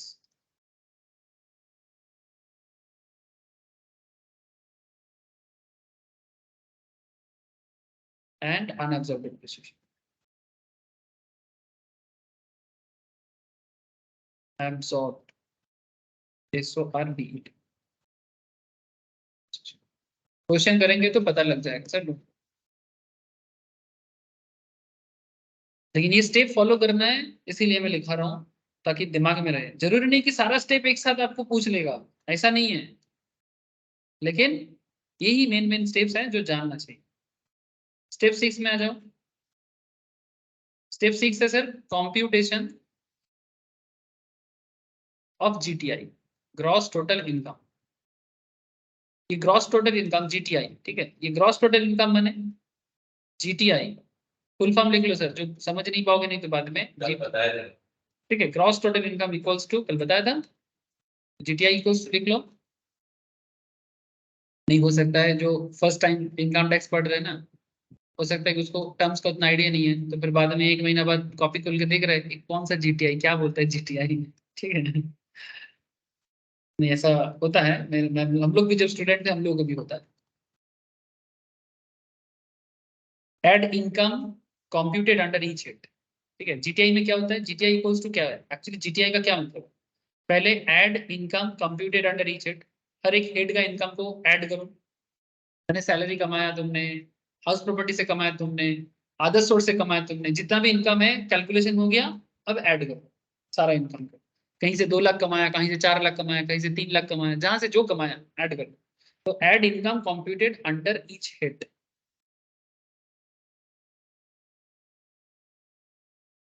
फिर करने के बाद क्लबिंग, शॉर्ट में लिख लो apply clubbing.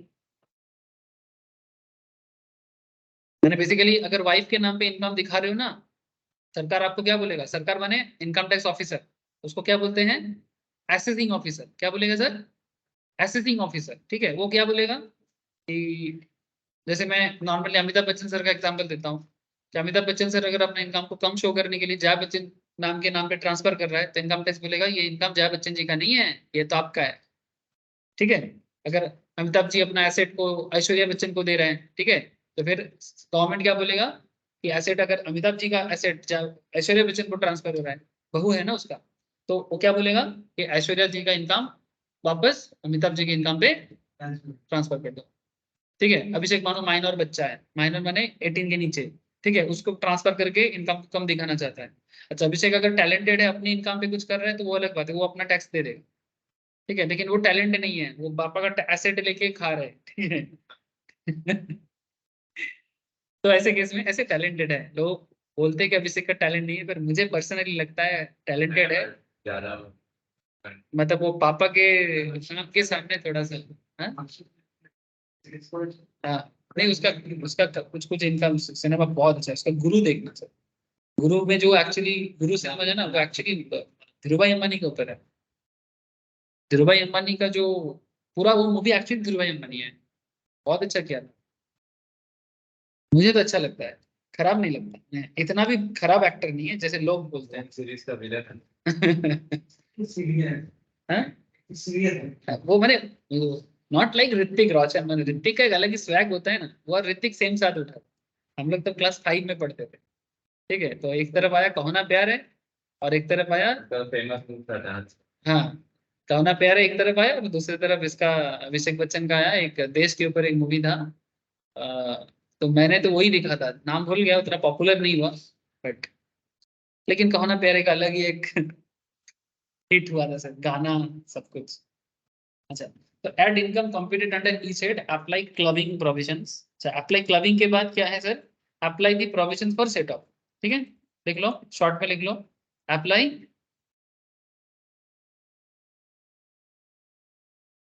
Provisions for set off and carry forward of losses. Provisions for वही जो आपने इतना देर तक लिखा उसको शॉर्ट में लिख रहे हो, apply provisions for set off and carry forward of losses.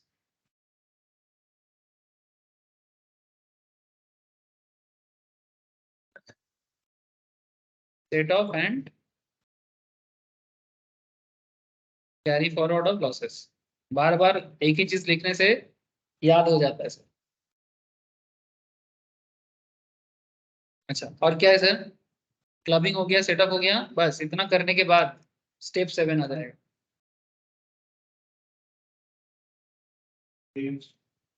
Step 7 में deduction, very good sir, very good, deduction under GTI. Even जो लोग बीकॉम लेवल में पढ़ा है उनको भी पता होना चाहिए डिडक्शन अंडर। मैं तो पास सेम नहीं, आप बहुत लोग ऐसे भी है ना सर, बीकॉम के बाद आ रहा है। मैं तो बोल रहा हूं, मैं तो पास deduction under GTI, deduction under gross total income. उसमें क्या है, deduction in respect of certain payments. क्या क्या डिडक्शन आप ले सकते हो, कुछ पेमेंट करोगे तो गवर्नमेंट बोलेगा मजा ले लो। जैसे मैं लास्ट दिन एग्जांपल दे रहा था, आप अपनी फैमिली के लिए एलआईसी में प्रीमियम भरते हो, आप लोन लिया हाउ हाँ लोन लिए तो इंटरेस्ट भरते हो, आप मानो प्रोविडेंट फंड में पैसा रखते हो। ठीक है, ऐसे बहुत सारी चीजों में आपको बेनिफिट मिलता है, डिडक्शन चैप्टर में डिटेल्स में पढ़ते हैं सर। ठीक है, तो वही सर्टेन पेमेंट्स में आपको बेनिफिट मिलेगा, तो वही बोल रहे हैं कि deduction in respect of certain payments. Second लिखो, deduction in respect of certain income.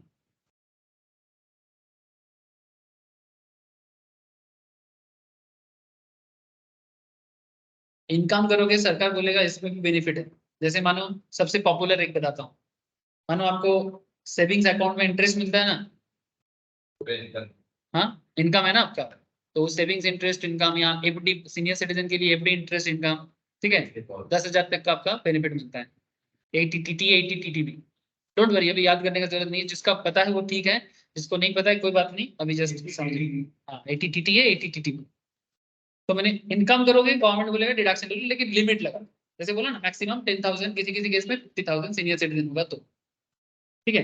तो ऐसे इनकम करने से भी गवर्नमेंट आपको बेनिफिट दे सकता है सर्टेन लेवल ऑफ, इसलिए बोला deduction in respect of certain income. और क्या हो सकता है, deduction in respect of other income, कुछ अदर इनकम रिलेटेड, जैसे कभी कभी गवर्नमेंट से कुछ ऐसे चीजें मिलते हैं जो गवर्नमेंट टैक्स नहीं लगाता, उसका डिडक्शन मिल जाता है, ठीक है। कुछ बेनिफिट कहीं से मिला है इन रिस्पेक्ट ऑफ अदर इनकम। ये डिडक्शन का जब चैप्टर होगा ना 80C से 80U का, उसके अंदर इसका डिटेल्स पढ़ाया जाएगा।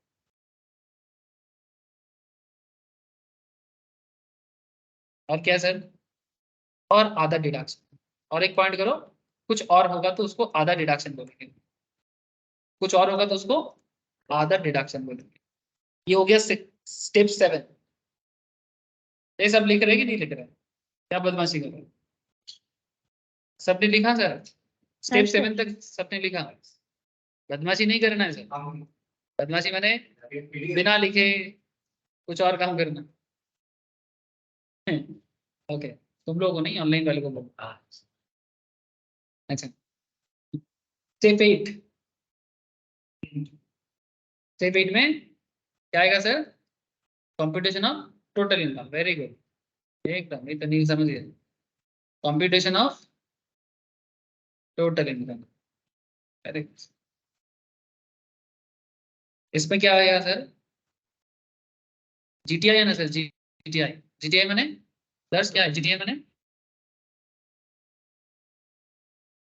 Total income G for gross total income. लिख लिख लिख, वही इसीलिए तो बोल रहे हैं सर, जो पहली बार प्यार करना शुरू किया ना सर, पीछे भूल जाओ यार। और भूल जाओगे, लिखते रहो वो याद रहेगा। ग्रॉस टोटल इनकम, यहाँ से ना डिडक्शन जो अभी आपको मैं सिखा रहा था, मैंने पूरा तो नहीं बताया, डिडक्शन अंडर चैप्टर 6 से भी बोलते हैं, सेक्शन वाइज देखो तो 80C to 80U। डिटेल्स में जब चैप्टर बात करेंगे तो पता लग जाएगा, जिनको पता है वो एंजॉय करें। डिडक्शन अंडर चैप्टर 6 से 80C to 80U, ठीक है, चैप्टर 6 से। फिर क्या आ जाता है सर? कल आपको सिखा रहे थे rounded off nearest multiple of tens में ट्रांसफर करना है ना? तो rounded off to nearest multiple of ₹10। और अगर कोई आंसर ऐसा, जैसे कल का क्वेश्चन था 800, 800 कितना आया था? 84 आया था, तो हम इसको 880 किए थे। अगर 85 आता तो 890 कर देते। वेरी गुड सर, यस्टरडे वाला क्वेश्चन में ही था। तो rounded off to nearest multiple of ₹10। Step 9, कहानी में ट्विस्ट। सर कुछ नहीं है ट्विस्ट, आप जबरदस्ती ट्विस्ट बना रहे हो। कहानी खत्म करो। कहानी खत्म नहीं है, बाकी है, कहानी अभी बाकी है मेरे दोस्त।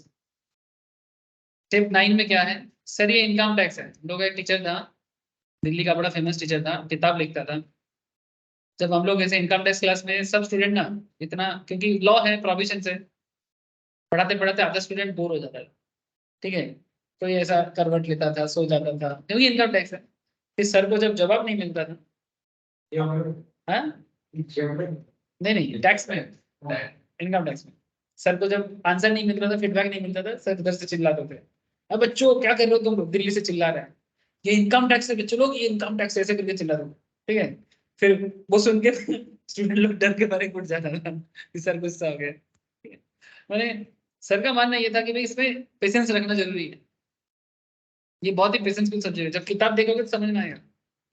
इनकम टैक्स इतना मोटा किताब होता है सर, और आ जाएगा तो दिख जाएगा, ठीक है। जब किताब देखोगे तो लोग किताब देख के डर जाते हैं, बाप रे इतना बड़ा किताब पढ़ना है। एक्चुअली बड़ा किताब नहीं है, ये एक सिस्टमेटिक स्टडी है। फैला के लिखते हैं अच्छे से। फैला के नहीं लिखते हैं सर, वो है ही फैला हुआ, लिखते भी वैसे, लिखते भी वैसे ना, elaborate करके है ही फैला हुआ, इतना फैला हुआ है। फिर भी तो इंस्टीट्यूट वाला किताब छोटा होता है, मार्केट का किताब तो इतना मोटा होता है, मैंने वो और इलाबोरेट करते इजी करने के लिए, और इजी के चक्कर में इतना मोटा कर, और उसको देख के और टेंशन बढ़ जाती, क्योंकि सारा साल बाद तो पढ़ेगा नहीं, एग्जाम से 1 महीना पहले खोल लिया कोई नहीं करना जरूर ना, कोई तो फिर फंस जाएगा। चलो कोई बात नहीं सर, आदत हो जाएगी। Applications of rates of tax, हम लोग एग्जाम पास करने के लिए सर इनकम टैक्स वगैरह जो भी सब्जेक्ट था, हर सब्जेक्ट के पीछे डेली 2 घंटे से 3 घंटा पढ़ते थे, ईच एंड एवरी सब्जेक्ट, तब जाके नैया पार होता था। अच्छा, applications of rate of tax on total income.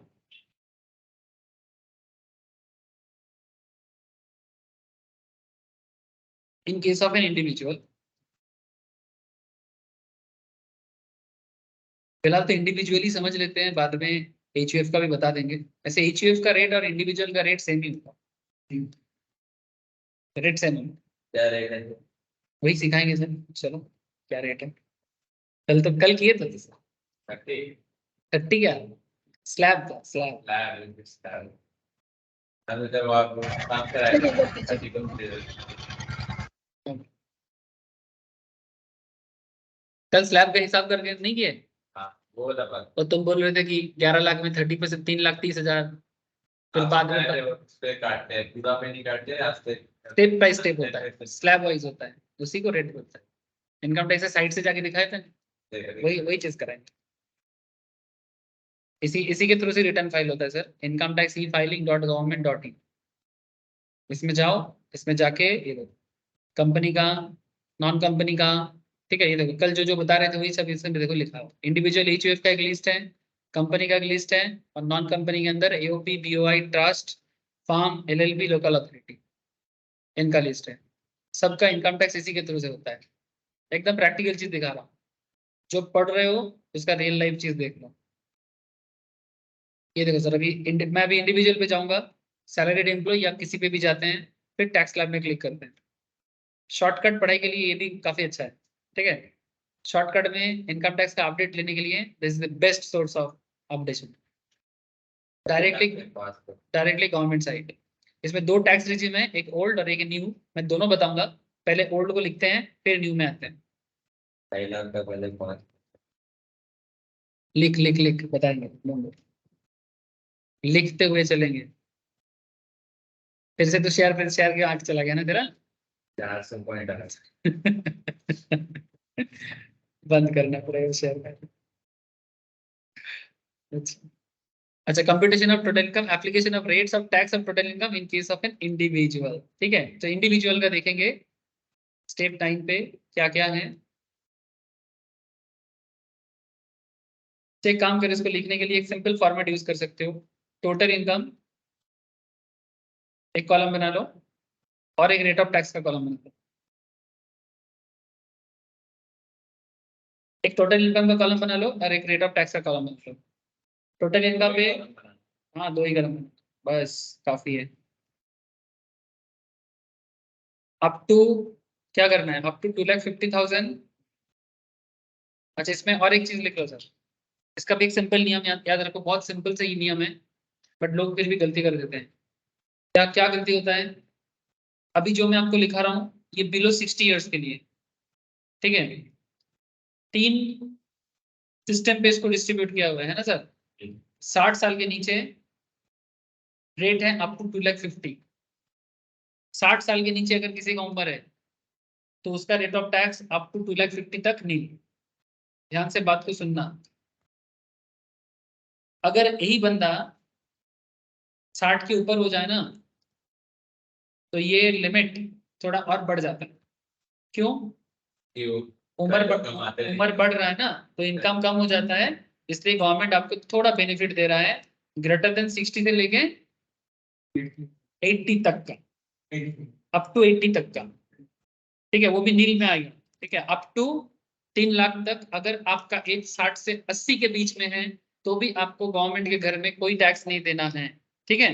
ये सब एनुअल इनकम है, हाँ सर, ये सब एनुअल इनकम है। और एक बात यहाँ पर और एक चीज लिख लो सर, इंपॉर्टेंट है, आपका उम्र 60 से ज्यादा, 80 के नीचे, ठीक है, ग्रेटर देन 60 टू 80, या फिर ऐसे लिखो greater than 60 year but less than 80 year, ऐसे लिख लो तो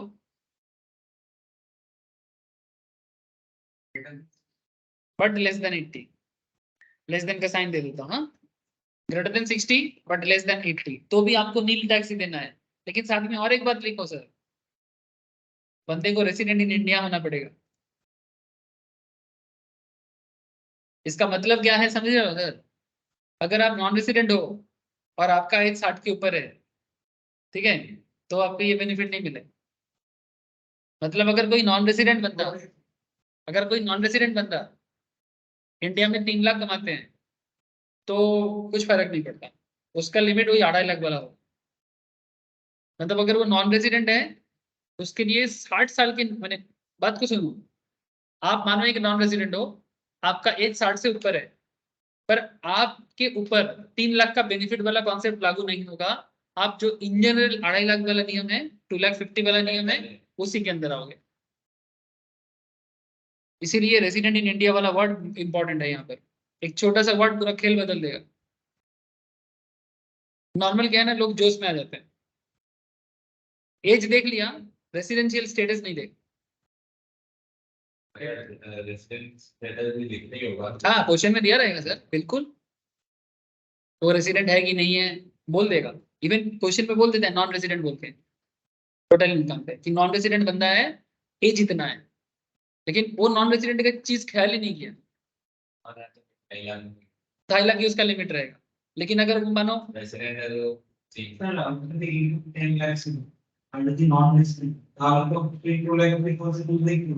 हाँ, चाहे इनकम कुछ भी हो, मैंने उसका बेसिक एग्जेम्पशन लिमिट 2,50,000, जो बाकी नॉर्मल लोगों का दर है। माने ये जो इंडिया का जो बूढ़ा लोग है, सिंपल बात, इंडिया में जो सीनियर सिटीजन का लोग है 60 से लेकर 80 के बीच में, इनको 3 लाख का बेनिफिट है, जो इंडिया का रेसिडेंट है। जो इंडिया का रेसिडेंट नहीं है उनके लिए ये बेनिफिट नहीं है।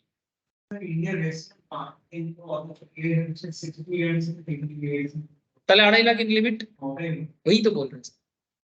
इंडिया का रेसिडेंट नहीं है, एज 60 से 80 है, तो उसका लिमिट भी 60 साल के नीचे वाला लिमिट जो है उतना ही आएगा। कौन सा अच्छा है? 2.5 लाख तक का बेसिक लिमिट अच्छा है कि 3 लाख का लिमिट अच्छा है? 3 का लिमिट अच्छा है ना, क्योंकि 3 लाख तक इनकम करेंगे सरकार को कुछ नहीं देना है, और 60 के नीचे रहेंगे तो 2.5 लाख तक इनकम है तो सरकार को कुछ नहीं देना। तो ऑब्वियसली ये लोग 50,000 बेनिफिट ज्यादा लेते हैं। अगर कोई नॉन रेसिडेंट 60 से 80 के बीच में है, या 80 के ऊपर भी अगर हो जाए तो भी फर्क नहीं पड़ता, उनका लिमिट 2.5 लाख तक ही, 2,50,000 तक ही। याद रखिएगा बात को। और एक पॉइंट, अप टू 5 लाख तक का बेनिफिट आप ले सकते हो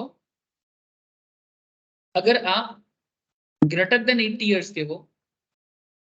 इन्हें सुपर सीनियर भी कह सकते हो आप, ठीक है, सुपर डैडी की तरह, ठीक है, सुपर सीनियर सिटीजन भी कहते हैं इनको। Above 80 years and resident in India होना पड़ेगा, एंड रेसिडेंट इन इंडिया ये होना पड़ेगा सर। हाँ, ये भी नहीं होगा। अगर रेसिडेंट है तो, रेसिडेंट नहीं है तो फिर 2.5 लाख में शिफ्ट है। समझे कि नहीं सर? बाकी लोगों को थोड़ा पूछ लेते हैं। हाँ सनल, मोनिका, बोलो सर, प्रिया, शालिनी, ऋषभ, हो जाए अच्छे तो कैसे? हाँ सर।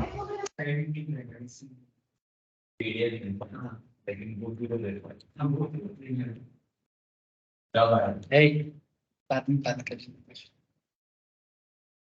बुक के पीछे पढ़ाई चल रहा है तो बुक मिलने के बाद बुक छुएगा ही। देखने का भी अच्छा लगता है, कैसा होगा देखने का।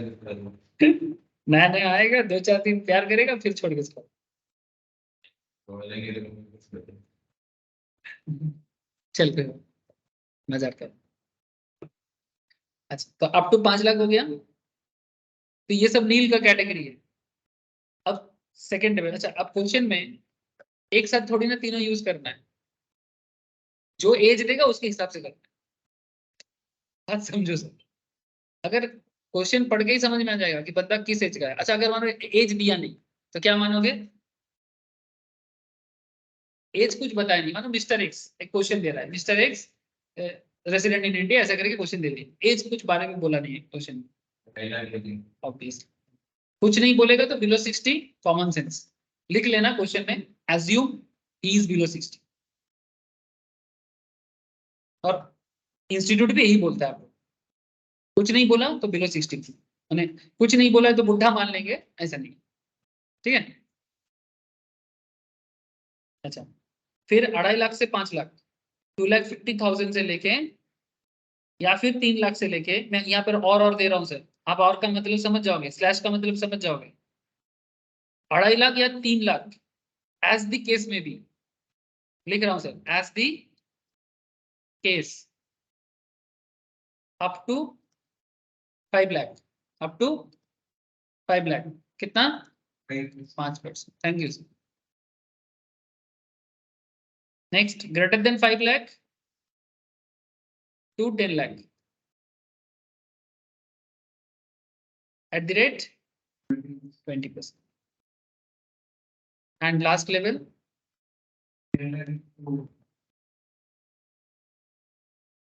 greater than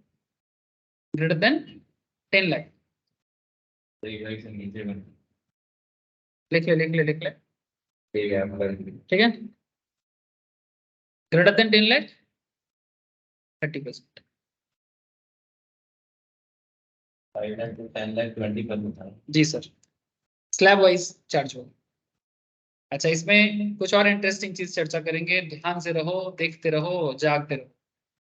स्टेप 10, देखो ये मैं कौन सा वाला बोला तो मैं ये वाला बोला, old tax regime, this one, ये वाला मैंने डिस्कस किया, ठीक है। सर न्यू वाला कब करोगे? सर जब मौका आएगा करेंगे। सर कौन सा यूज करना चाहिए? जिसमें बेनिफिट हो वही यूज करना चाहिए, नहीं ऐसा बात है, जिसमें जिसको बेनिफिट होता है तो गवर्नमेंट ने दिया क्यों, ठीक है। एग्जाम के लिए अगर बात करें, कुछ नहीं बोलेगा तो ओल्ड यूज कर, ठीक है। अच्छा, ये भी डिपेंड करता है, ऐसा नहीं बोलना चाहिए, गलत बात हो जाएगा। क्वेश्चन में ज्यादातर केस में बोल देता है कि डोंट यूज 115 बीएससी, ये जो न्यू वाला क्वेश्चन अगर बोल देता है ना, डोंट यूज 115 बीएससी, ठीक है, तो यूज मत करना। अगर बोलेगा यूज तो भी करना है, और अगर कुछ भी ना बोले तो दोनों यूज करके जिसमें बेनिफिट है वो दिखाना। एग्जाम खत्म हो जाएगा, कुछ नहीं कर सकते, आदत हो जाएगा, डोंट वरी सर, इतना भी टाइम नहीं लगेगा, अभी जितना टाइम लग रहा है ना इतना टाइम नहीं लगेगा, क्योंकि तब प्रैक्टिस हो जाएगी। प्रैक्टिस हो जाए, तब फटाफट कर पाओगे, तब शॉर्ट में दिखा देना, इतना फॉर्मेट थोड़ी बनाना है। पता है हाँ सर बिल्कुल, जब जल्दी रहेगा तो इतना फॉर्मेट, इनकम टैक्स में कोई फॉर्मेट नहीं होता है सर, ऐसा करो एग्जामिनर को समझ में आए। कोई जैसे अकाउंटेंसी में फॉर्मेट होता है ना, ठीक है, डेबिट साइड इधर होना चाहिए, क्रेडिट साइड इधर होना चाहिए, ठीक है, इधर बस सही होना चाहिए, हाँ इधर बस करेक्ट, इधर बस करेक्ट होना चाहिए, और प्रेजेंटेशन ऐसा करो ताकि अगले को समझ में, 2 कॉलम बनाओ, 3 कॉलम बनाओ, बिना कॉलम बनाओ, कोई फर्क प्रॉब्लम नहीं, लेकिन ऐसा प्रेजेंटेशन करो कि जिसको देख के समझ में आए कि क्या किया है, ऐसा मैंने आपने प्रेजेंटेशन किया, आपको ही समझ में आ रहा है ठीक है। आपको भी समझ नहीं आता। फिर एग्जामिनर की अब आपको पूछेगा, बुलाएगा, भाई बेटा इधर आ जा, तो घर कहाँ है तेरा, दमदम से मान को नील को बुला रहा है, दमदम नील यहाँ से जा रहे हैं, हाँ सर मैंने ना इसको ऐसा किया, मैंने ना इसको ऐसा किया, तो इतना बुद्धि रखो। हाँ, कोई बोलेगा सर 2 कॉलम करें कि 3 कॉलम करें, क्योंकि देखना मैं कभी कभी क्वेश्चन कराते कराते 3 बना रहा हूँ, कभी देखना 2 बना रहा हूँ, कभी देखना कुछ नहीं कर रहा हूँ, तो कॉलम को इतना भी इंपॉर्टेंस या तवज्जो नहीं देना, थोड़ा बहुत इधर उधर चल सकता है, लेकिन प्रेजेंटेशन अच्छा होना चाहिए। बट कॉलम बनाने से नीट हो जाता है, हाँ कॉलम बनाने से देखने में थोड़ा हाँ, नीट हो जाता है, बिल्कुल सर, कॉलम बनाना अच्छा है। टाइम भी है, लाइन लिख देना है। लेकिन जैसे मानो एंड मोमेंट में तुमको ये क्वेश्चन का सॉल्यूशन करना है, तुमको सजेशन करना है कि टैक्स पेयर को क्या करना चाहिए, तो तुम सजेशन करोगे ना, उसमें वो देखना पड़ता है, प्रैक्टिकल पढ़ाई है ये, तो तुमको क्वेश्चन में भी बोल देता है कि suggest your client what is best suited for him, इसमें भी स्टैक मार्किंग नहीं होता, होता है पर वो भी डिपेंड करता है, इंटर बहुत ज्यादा गलती करोगे तो काटेगा, थोड़ा बहुत गलती में भी एडजस्ट कर सकता है, मे भी, इसीलिए बोला मे भी।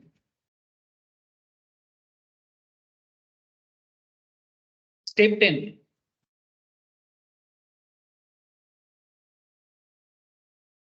Surcharge and rebate.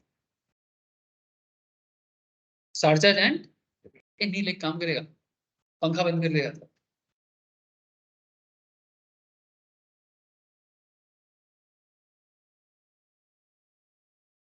क्या मतलब क्या होगा? बताता हूँ। हाँ हाँ ऊपर ऊपर ऊपर ऊपर एक वही तो और पास एक बंद कर। हाँ ऑफ कर।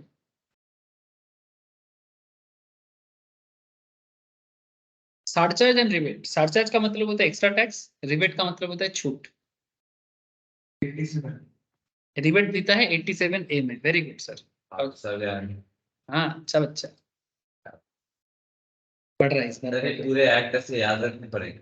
हाँ सर ऐसे सारे एक्ट में से इसको याद रखने। याद रख, यही तो मेहनत है इधर। लॉ में भी तो यही करना होगा। यही लॉ का पढ़ाई और टैक्स का पढ़ाई ऑलमोस्ट सेम है, लेकिन सेक्शन सबसेक्शन याद रखना है और यहाँ पर कैलकुलेशन भी करना पड़ता है।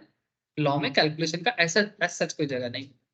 बाकी पढ़ाई का सिस्टम टैक्स और लॉ सेम, बस यहाँ पर लॉ के हिसाब से कैलकुलेशन करना होता है। कैलकुलेशन में क्या है सर, प्लस और माइनस होता है, बच्चा भी कर सकता है प्लस माइनस। क्या करना मेन खेल तो प्रोफिशिएंसी है। कोई भी टीचर ऐसा करता था, हम लोग थोड़ा फंसे थे एक टाइम पे, गए क्लास करने, देख रहे कि प्लस माइनस करके सब कुछ मैच कर दिया, कॉपी के साथ आंसर के साथ दिखा रहे, देखो सब हो गया। सोच रहे मुझे ऐसा ही होता है, फिर रट रहे एक एक क्वेश्चन। फिर बाद में पता चला कि भाई ये तो प्लस माइनस तो बच्चा भी कर सकता है, तो उसमें तो कुछ है नहीं। असली खेल प्रोविजंस में, और जिसपे टीचर का बहुत मेहनत होता है, क्योंकि एक एक प्रोविजन समझाना माने खुद का दिमाग का दही बनाना और स्टूडेंट का दिमाग का दही बना के घी करना। खुद दही करना है क्योंकि वो थमेगा ना तब ना, और फिर उस दही को मथ के फिर उसको घी करना है, तो मेहनत लगता है। और ज्यादातर लोग ये मेहनत करना पसंद नहीं करता ना, तो स्टूडेंट को क्या है, वो तो मेहनत जितना कम करना पड़ेगा। टीचर ही अगर बोल दे कि हमको ही नहीं करना है, फिर स्टूडेंट भी बस बाय बाय टाटा हो जाएगा। उसको लगेगा सारा क्वेश्चन कंप्लीट है खाता में, लेकिन क्वेश्चन कंप्लीट करके क्या फायदा अगर तुमको पता ही नहीं है को प्लस माइनस कैसे हुआ है, पीछे का कहानी पता करना। तो उसी में मेहनत करता है, और सच में बहुत मेहनत लगता है, थोड़ा बड़ा नहीं, बहुत मेहनत लगता है। अच्छा देखो कब एक्स्ट्रा टैक्स लगता है और कब रिबेट मिलता है, ठीक है। गवर्नमेंट रीच के हमारे देश में ना प्रोग्रेसिव सिस्टम ऑफ टैक्सेशन चलता है। प्रोग्रेसिव माने एक होता है रिग्रेसिव, एक होता है प्रोग्रेसिव। प्रोग्रेसिव का मतलब होता है कि जिसके पास ज्यादा है उससे और लो। ईगो में पढ़े थे हाँ, क्लास में पढ़ा था। एग्जैक्टली। ये हमारे देश का इकोनॉमिक सिस्टम जो है, प्रोग्रेसिव सिस्टम में जिसके पास जितना ज्यादा है उससे और छीनो, और जिसके पास कम है उसको दे दो। रॉबिनहुड टाइप का मैंने कॉन्सेप्ट। रॉबिनहुड याद है सर? हाँ रॉबिनहुड क्या करता था, रिच लोगों से लड़ लेता था और गरीबों में बांटता था। ये रॉबिनहुड का कैरेक्टर था। तो हमारे देश का जो करंट सिस्टम है वो भी kind of Robin Hood type, progressive. बड़ा आदमी से छीनो और गरीबों में बांटो। रिग्रेसिव में बेसिकली सबको इक्वल बेनिफिट है। और एक और होता था, 3 होते थे। प्रोग्रेसिव, रिग्रेसिव और क्या मुझे याद नहीं आ रहा। 3 पढ़े थे। ठीक है, आगे बेसिकली हमारे देश में प्रोग्रेसिव चलता है। प्रोग्रेसिव का यही चीज होता है कि बड़ा आदमी से और टैक्स लो, मैंने सरचार्ज लगा लगा के, जैसे कि जिसका इनकम 50 लाख क्रॉस कर जाएगा एक्स्ट्रा टैक्स देना। 50 लाख क्रॉस करने से ही 5% सरचार्ज, 10% सरचार्ज, 1 करोड़ क्रॉस करने से और 15% सरचार्ज, इस तरह से मैक्सिमम 38% तक, 37% तक जा रहे हैं। ठीक है, जितना कमाओगे उतना ज्यादा टैक्स देना है, और जितना कम कमाओगे उतना टैक्स पे बेनिफिट मिलता है। अगर आपका इनकम 5 लाख क्रॉस नहीं करता है तो आपको रिबेट मिलता है। तब आप जो टैक्स देते हो वापस 5 लाख अगर आपका टोटल इनकम क्रॉस नहीं कर रहा है तो आपको 12,500 तक का रिबेट मिलता है। उतना मतलब वापस मिलता है। हाँ रिबेट नहीं, वापस नहीं मिलेगा। मानो तुम्हारा टैक्स लाइबिलिटी हो रहा है मानो 50,000 का, वो उतना कम देना पड़ेगा और 12,500 कम कर, या फिर मानो तुम्हारा टैक्स लाइबिलिटी हो रहा था 12,500, तो 12,500 से 12,500 माइनस हो जाएगा, फिर जीरो हो जाएगा। वही माइनस है वो हाँ। कम देना पड़ेगा। कम देना पड़ेगा। कम कमाने से बेनिफिट है, ज्यादा कमाने से झमेला है, और बीच का रहने से बीच का है। चलो वो तो पता लग जाएगा, धीरे धीरे पता सब लग जाएगा। पहले 7.5 का थोड़ा लिस्ट देख लो।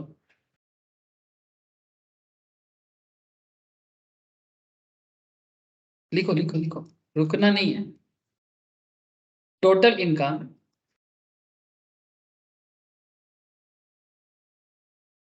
assuming that the same does not include dividend, LTCG, बड़ा लिखना है इसको। LTCG मैंने long term capital gain under section 112A and STCG under section 111A।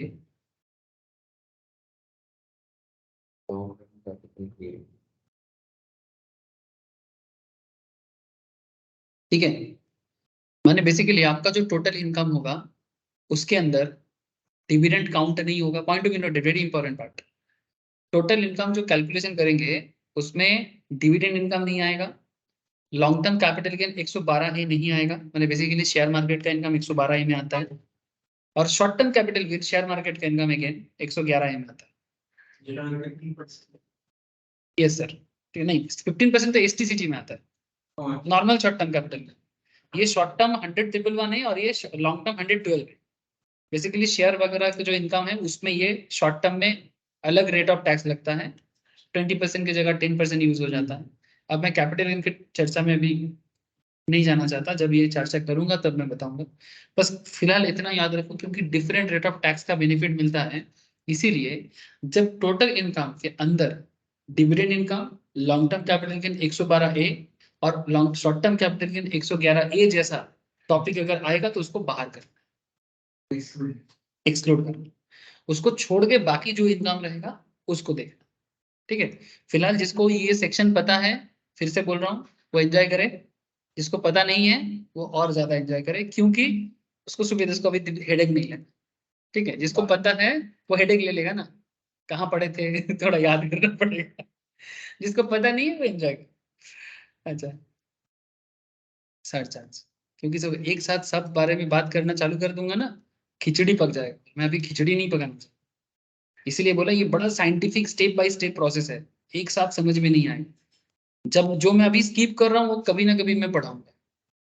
ठीक है, अभी हम बुक के हिसाब से कौन सा चैप्टर पढ़ रहे हैं? बुक के हिसाब से टोटल इनकम पढ़ रहा हूं। पहला है नहीं, ये फाइनल चैप्टर बोल सकते हो। तो पहले वो सब है जो इसके सब पार्ट मुझे आप पढ़ा रहे थे। हाँ, बेसिकली मैं कंप्लीट चीज को पढ़ा रहा हूँ ताकि एक बार आइडिया हो जाए, फिर एक एक करके सारा चीज पढ़ो। मतलब ये आखिरी वाला। मैं पहले ही बता रहा था, पढ़ने का दो तरीका है। एक, पहले जान लो कैसे है, तुम एक्चुअली पहले वही चीज जान रहे हो कि इनकम टैक्स एक्चुअली होता क्या है। बाकी लोगों को तो पता ही नहीं चलता, इनकम टैक्स चलता रहता है कि करना क्या है। सही। और तुम्हारा क्या चल रहा है, नॉट जस्ट तुम्हारा, मैं हर बार ऐसा करता हूँ। कभी कभी क्या करता हूँ कि एक करके स्टार्टिंग करता हूँ, धीरे धीरे पढ़ाता रहता हूँ, फिर लास्ट में जाकर टोटल नहीं करता हूँ। ये एक तरीका करता हूँ। और कभी कभी मेरे को क्या करता है, अरे मैं भी बोर हो जाता हूँ कभी कभी एक ही तरह का चीज कराते कराते, इसलिए मैं भी थोड़ा इनोवेशन करने की कोशिश करता हूँ। तो कभी मुझे लगता है नहीं, एक काम करते, स्टूडेंट को पहले ही टोटल इनकम करा देते हैं। तो उसमें क्या होता है, उसको स्टार्टिंग में ही ना आइडिया लग जाता है कि करना क्या है, फिर सब पार्ट पढ़ फिर पार्ट करके उसको उसको पता लग जाएगा इंपॉर्टेंस क्या है, कि मुझे ये भी जानना है, मुझे वो भी जानना है। तो ये डिपेंड करता है कि किसी किसी बैच में ये सिस्टम चलता है। दिन के एंड पे सीखना है, यही मेन बात है, पास करना है, यही मेन बात है। अच्छा, रेट लगाना है सर, देखो, तो total income assuming that the same does not include dividend, LTCG under section 112A and STCG under section 111A। Surcharge का रेट के लिए एक अलग कॉलम यूज कर सकते हो। इस पे अभी ना मैं स्लैब करके दिखाऊंगा, स्लैब नहीं, बेसिकली रेंज। अगर आपका इनकम 50 लाख क्रॉस कर जाए लेकिन 1 करोड़ के नीचे रह जाए, 10% का था सरचार्ज है ना, एक्स्ट्रा टैक्स। तो ऑनलाइन में जो लोग हैं कुछ बोल नहीं रहे मुझे, चुपचाप क्यों है? सर सही बोल रहा है ना सर, 10% लगेगा ना, कोई तो बताए। हाँ सर। Okay sir. अगर आपका इनकम 50 लाख क्रॉस करे और 1 करोड़ के नीचे आ जाए तो 10% आपका एक्स्ट्रा टैक्स लगेगा। कैलकुलेशन तरीका बताएंगे बाद में। 1 करोड़ से ज्यादा, ग्रेटर देन 1 करोड़ पर लेस देन 2 करोड़, कितना? 15% सरचार्ज। अच्छा सरचार्ज ये किसके ऊपर कैलकुलेट करोगे? ऑफ इनकम टैक्स, जो आपका टैक्स लायबिलिटी होगा उसके ऊपर। This is 15% of income tax.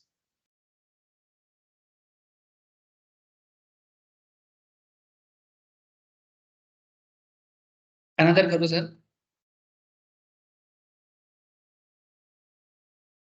पहला आप बोले थे 10% सर, हाँ पहला 10%, दूसरा 15, दूसरा 15%, तीसरा है सर 2 करोड़ से ऊपर जाए तीसरा 10% ऑफ इनकम टैक्स।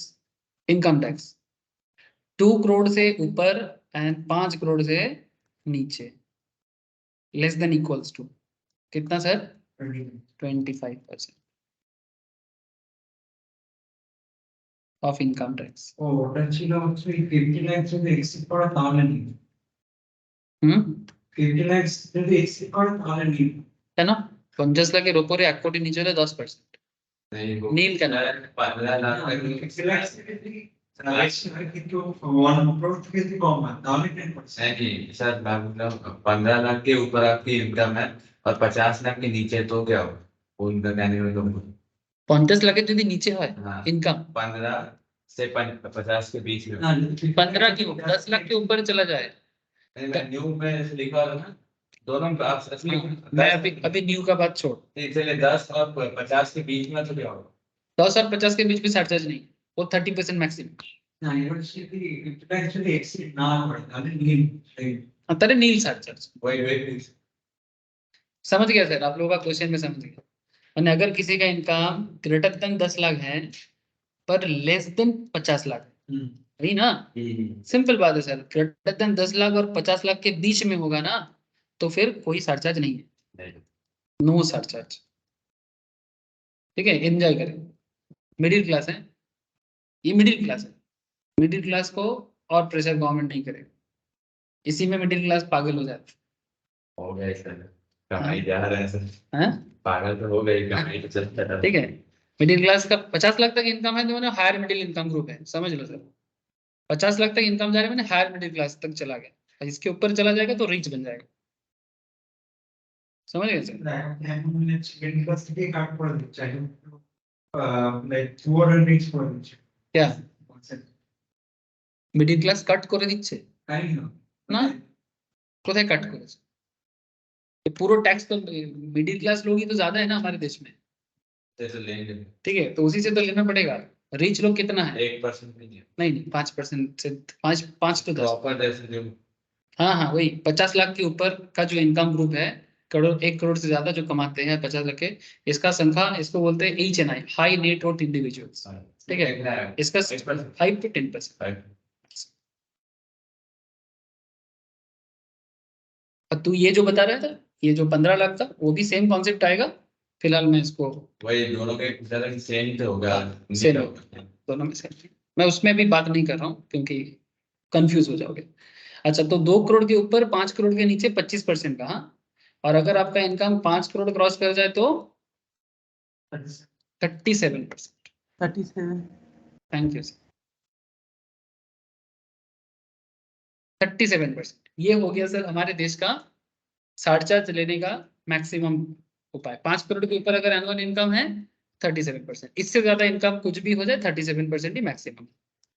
लोग जो इतना कमाता है देता है, हाँ बिल्कुल, जो कमाते हैं उनको तो देना ही पड़ता है। मतलब उसका ऑलमोस्ट जैसे लास्ट ईयर हाईएस्ट टैक्स दिया था Akshay Kumar, last year highest tax दिया था अक्षय कुमार।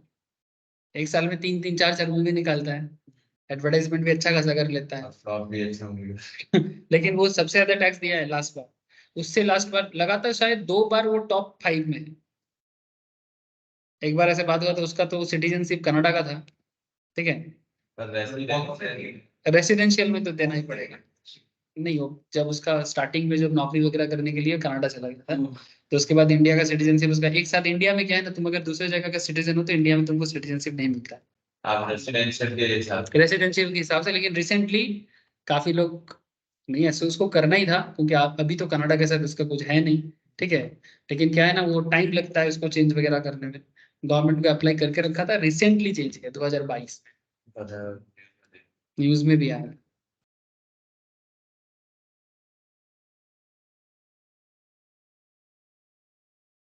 एक बात और लिखो सर, लिखते लिखते पागल हो जाओगे आज।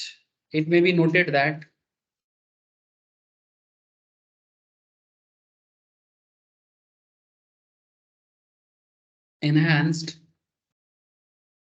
enhanced rates of surcharge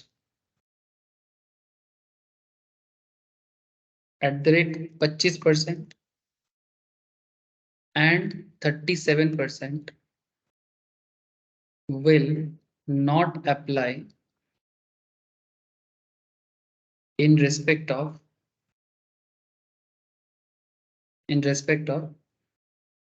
dividend income,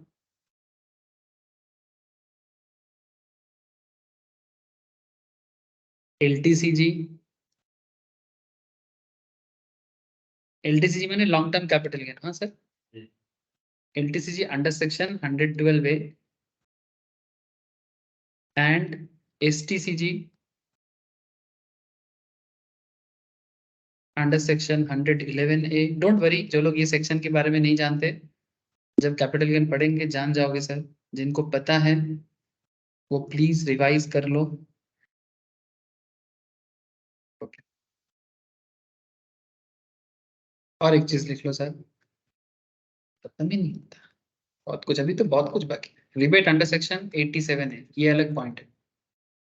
नहीं, स्टेप नहीं है, उसी के अंदर चल रहा है, उसी के अंदर चल रहा है सर। जैसे मानो तुमने एक्स्ट्रा कमाया तो एक्स्ट्रा टैक्स दिया, उसको सरचार्ज बोलते हैं, सार चार्ज, चार्ज के ऊपर एक्स्ट्रा, ठीक है, उसको सरचार्ज कहते हैं। और 87 है मैंने रिबेट, रिबेट किसको मिलता है, लिख लो sir, rebate of up to 12,500। Very good, very good. Up to 12,500, maximum इतना मिलेगा, इससे ज्यादा नहीं मिलेगा। For resident individuals having total income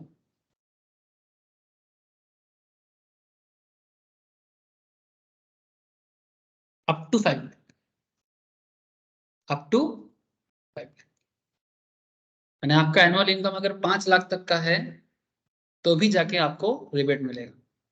मैंने बेसिकली इनको गरीब से लेकर लोअर मिडिल इनकम के अंदर गवर्नमेंट रखता है, इतना समझ लो। गरीब से लेके लोअर मिडिल इनकम ग्रुप जो लोग हैं, गरीब ग्रुप तो टैक्स नहीं देगा, basically they are lower middle income group. गरीब माने सिंपल समझ लो, बहुत सिंपल सा बात है। अब मैं यहाँ पर भेदभाव नहीं कर रहा हूँ, एज पर द इनकम जो गवर्नमेंट पैटर्न रखा है उससे एक एनालिसिस निकालो। जिससे टैक्स नहीं ले रहा है, ऑब्वियसली गवर्नमेंट उसको गरीबी मान रहा होगा, तभी उससे टैक्स नहीं ले रहा है, पोर मान रहा है। अच्छा, जिससे टैक्स को, जिसको टैक्स स्कैनर में रखना चाहता है पर उससे टैक्स ले नहीं रहा है, जिसका ये 5 लाख का आएगा ना सर, उससे भी गवर्नमेंट अल्टीमेटली टैक्स नहीं लेगा, लेकिन उसके रिटर्न फाइलिंग मस्ट है। क्योंकि 5 लाख तक का इनकम पे अल्टीमेटली गवर्नमेंट के घर में एक पैसा नहीं जाता, एक पैसा नहीं जाएगा सरकार की तरफ, वो पूरा रिबेट मार के और कुछ प्रोविजन यूज करके वो पूरा नील रिटर्न फाइल करेगा। तो इतना समझ लो कि कैलकुलेशन वाइज 5 लाख तक इनकम पे सरकार के घर पे कोई टैक्स नहीं देना पड़ता। 2.5 लाख पे 5% 12,500 का रिबेट पे 12,000 जीरो हो जाएगा। 2.5 लाख, आप हो जाएगा। हाँ, वेरी गुड, मैंने अच्छा बात बोला सर। 2.5 लाख से 5 लाख पे 5% का स्लैब है, तो 2.5 लाख का 2.5 लाख का डिफरेंस भी। Very good, good question, very good, very good, very good. इसने अच्छा पॉइंट उठाया सर कि ये जो 2.5 लाख से 5 लाख है 5%, इसमें 12,500 ऐसे हो रहा है, और रिबेट मेरा 87A में 12,500, तो अल्टीमेटली जीरो।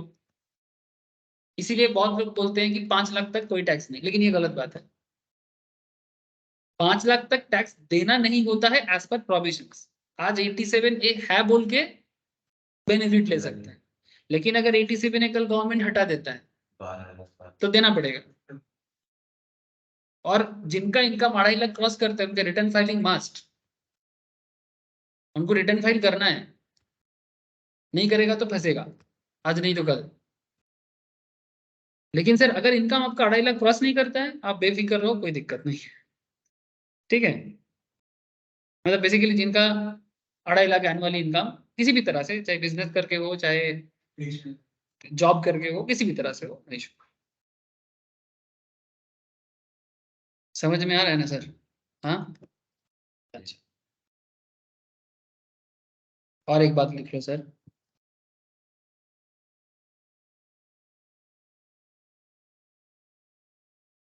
लिखो कि however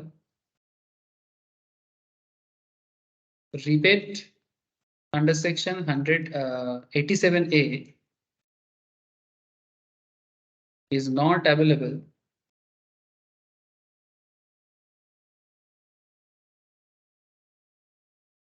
in respect of tax payable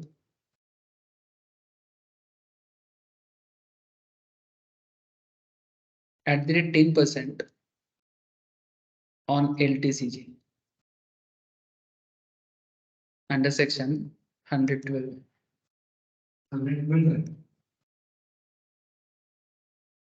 basically इसमें शेयर वगैरह आ जाता है, शेयर डिवेंचर एटसेट्रा।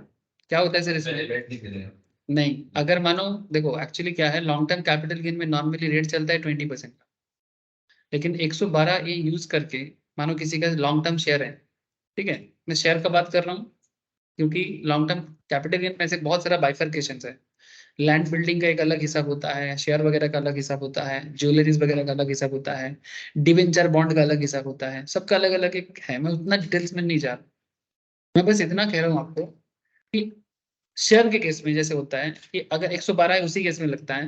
मानो आपका लॉन्ग टर्म शेयर है, लॉन्ग टर्म शेयर माने मोर देन 1 साल से आपके पास शेयर था, मानो आज खरीदे हैं, 1 साल बाद शेयर को बेच रहे हैं। जैसे मानो एक सिंपल एग्जांपल दे रहा हूँ, मैंने आईटीसी खरीदा था 150 टका में, ठीक है, अभी आईटीसी 480 समथिंग ऐसे कुछ जा रहा है, ठीक है। मैं कब खरीदा था? 2021 के दिवाली में खरीदा था, और मुहूर्त ट्रेडिंग के टाइम पर। अभी 2 साल। हाँ 2 साल, 1 साल से ज्यादा हो गया, ठीक है। तो मैंने खरीदा था अप्रोक्स 140-50 के आसपास, ठीक है, और अभी चल रहा है 480 समथिंग, ठीक है, तो अप्रोक्स 300-350 का प्रॉफिट चल रहा है।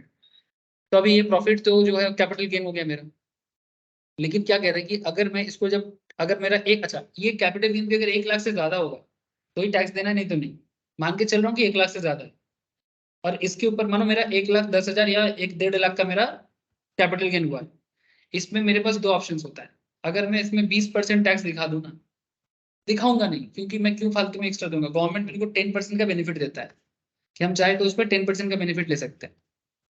तो अगर मैं कम टैक्स परसेंटेज कैलकुलेट करूंगा तो फिर गवर्नमेंट बोलता है कि क्योंकि तुम इधर 10% का बेनिफिट लियो तो इधर रिबेट नहीं पाओगे। दोनों में से कोई एक लेना, कुछ भी एक लेना है। अगर तुम उसमें फुल टैक्स दोगे 20% का तो तुम इसमें रिबेट ले सकते लेकिन लोग तो 10% देंगे। हो। हाँ ऑब्वियसली लोग 10%, क्योंकि वो ज्यादा कम ज्यादा हो जाएगा, ज्यादा कम हो जाएगा, ज्यादा कम हो जाएगा। इसीलिए बोल दिए कि अगर तुम एलटीसी के अंडर सेक्शन 112 में 10% का टैक्स पे करोगे तो ऑटोमेटिकली 87 है तुम्हारे लिए मतलब कैंसिल हो जाएगा, नहीं मिलेगा। ऐसे और भी बहुत सारे सेक्शंस है, लेकिन जो जितना ये सब जब मैं बोल रहा हूँ ना, ये थोड़ा सा सिलेक्टेड पॉइंट्स है, ऐसे और भी आपको मिलेगा। एक साथ 2 बेनिफिट नहीं मिलता है, कभी भी नहीं मिलता। सिमिलर टाइप ऑफ बेनिफिट एक साथ 2 जगह ऑफर में भी होता है, 2 ऑफर एक साथ नहीं चलता। एग्जैक्टली, अगर तुम 80C में लोगे तो फिर सेक्शन 10 ले सकते हैं, या फिर चैप्टर के अंदर नहीं ले पाओगे। अगर मानो जैसे एक है ना सर, डिप्रिसिएशन का बेनिफिट लोगे तो फिर इधर पीजीबीपी में बेनिफिट नहीं ले पाओगे। ऐसे बहुत सारा है, ठीक है, आगे आगे बताएंगे सर, डोंट वरी। स्टेप 11 लिखो लिखो लिखो, थक गए सर? नहीं बहुत ज्यादा। हेल्थ एंड एडुकेशन सेस कल सिखा रहे थे ना, हम सबको एक हेल्थ एंड एजुकेशन सेस देना पड़ता है 4%, ये मैंडेटरी है सर। इसको ऐसे भी नॉर्मल टाइम पे हम लोग ऐसे लिखते हैं हेल्थ एंड एडू सेस बोल के। कितना देना है sir? 4% of income tax and surcharge. Surcharge मिला के देना है सर। सरचार्ज है तो सरचार्ज मिला के, सरचार्ज तभी लगेगा जब 50 लाख क्रॉस करेगा। 4% of income tax and surcharge if applicable. If applicable माने सरचार्ज, ठीक है, इफ एप्लीकेबल 4%।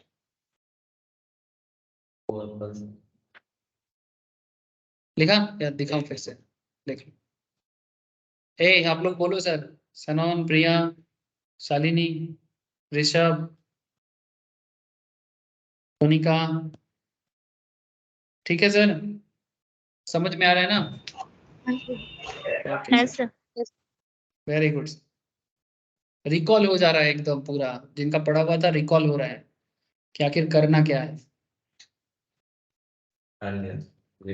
ओके सर, जरा लिखे इसमें। इसी स्टेप 11 को अगर मैं थोड़ा सा इलाबोरेट करूं तो कैसे होगा?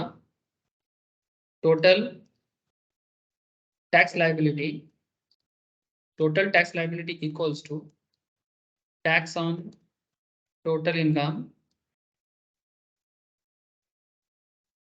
at applicable rates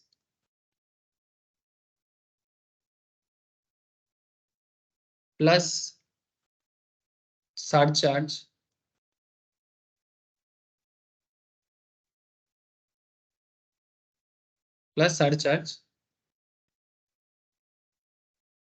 applicable rates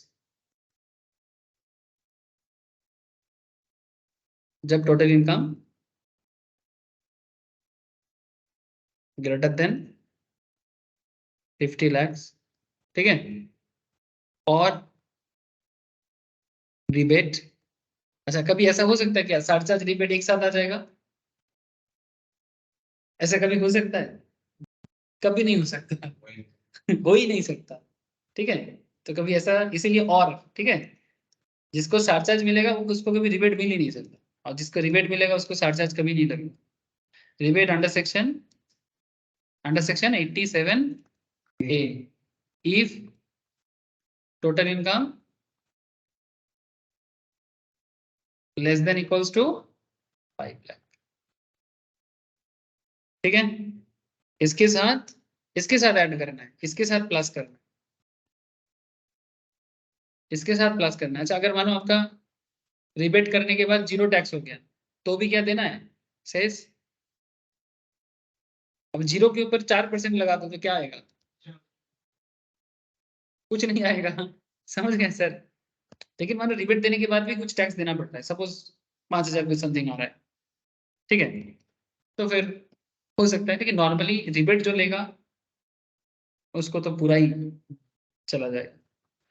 तो इसमें प्लस करो एच एंड एडू सेस 4%। समझ गए?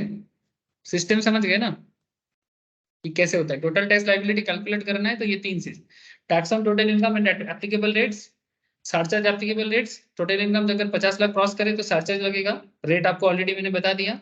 रिबेट तब लगेगा जब 5 लाख के अंदर रहेगा, plus higher and education cess उसके बाद देना, ठीक है। ये हो गया स्टेप 11। सर इसके बाद एक चीज,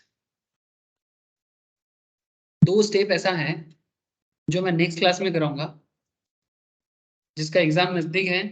नील अगर एग्जाम के लिए है तो मेरे से एक बार रिकॉर्डिंग ले लेना और घर पे एक बार देख लेना, ठीक है। आज ही मेरे से बोलना।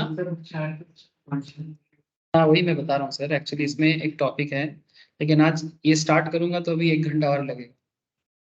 ये बहुत ज्यादा डिटेल्स है इसमें। कॉन्सेप्ट है सर, मार्जिनल रिलीफ जो है तू बता रहा है ना, वो तो सरचार्ज के साथ लगता है। सरचार्ज मिलने से गवर्नमेंट एक मार्जिनल रिलीफ देता है ना, वो तो है ही, बट एक और एक कॉन्सेप्ट है। नहीं, एक्स्ट्रा टैक्स लेता है ना तो उसके लिए मार्जिनल रिलीफ मिलता है। देखना मार्जिनल बेसिक्स का क्लास एक बार मेरे से क्लास ले लेना एक बार। बेसिक में देखना मैं मार्जिनल का कैलकुलेशंस करा के रखा, उसको चेक करेगा ना उसके, ठीक है? तो ये क्लास तो देख ली बुझते हुए। इसमें स्टेप 12 लिख के रखो, मैं आज और चर्चा नहीं करूंगा, नेक्स्ट क्लास में ही करूंगा। ये थोड़ा सा हटके टॉपिक है। Examine the applicability of AMT। AMT मैंने जो ऑल्टरनेट मिनिमम टैक्स, ठीक है? ये कुछ सर्टेन सिचुएशंस में लगता है। ऑल्टरनेटिवली एक मिनिमम टैक्स गवर्नमेंट को देना ही पड़ता है। मैंने ऐसा ना हो कि एग्जेम्प्टेड हो के सारा टैक्स खत्म हो जाए, मैंने सरकार के घर में कुछ ना जाए, तो तब गवर्नमेंट बोलता है कि नहीं नहीं, इतना डिडक्शन एग्जेम्पशन लेके आपको पूरा बेनिफिट लेने नहीं देंगे, आपको एक ऑल्टरनेट मिनिमम टैक्स देना पड़ सकता है। तो उस सिचुएशंस कब पैदा होता है, क्या सिचुएशंस में वो एग्जामिन करना पड़ता है, वो मैं नेक्स्ट क्लास में चर्चा करूंगा। ये थोड़ा डिटेल्स डिस्कशन है, इसमें काफी सारा डिटेल्स है, मैं नेक्स्ट क्लास में बोलूंगा। एक स्टेप 12 है और एक स्टेप 13। ये 13 भी नेक्स्ट दिन चर्चा करूंगा। Examine whether or not to exercise the option Formally examine the applicability of AMT alternate minimum tax, full form लिख के रख लो sir. alternate minimum tax concept next दिन बताऊंगा सर, ठीक है? एंड 13 में लिखो examine whether or not to exercise the option under section 115 BAC for availing concessional tax slab rate. Examine whether or not to exercise the option under section 115 BAC for availing concessional tax slab rate. मतलब इतना समझो, ये जो हम लोग new tax regime है ना sir, देखो न्यू टैक्स रिजिम ये क्या है, 115 BAC। तो इसके बारे में बात करेंगे सर। 115 BAC कब यूज करना चाहिए और कब यूज नहीं करना चाहिए, ठीक है? इसी का चर्चा नेक्स्ट क्लास में करेंगे। जिसका सामने एग्जाम है वो मेरे से बैकअप लेके कर लेना सर, ठीक है? और जिसका एग्जाम नहीं है अभी, सर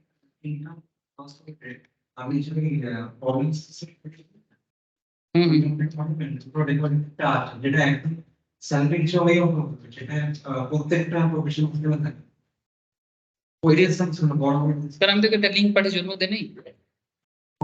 अच्छा देख सकता, अच्छा ओके सर आप लोगों को समझ में आ गया आज का डिस्कशन? जो डिस्कशन आज नहीं किए वो नेक्स्ट दिन करेंगे, ओके? सनोन, प्रिया, बोलो सर, कुनिका,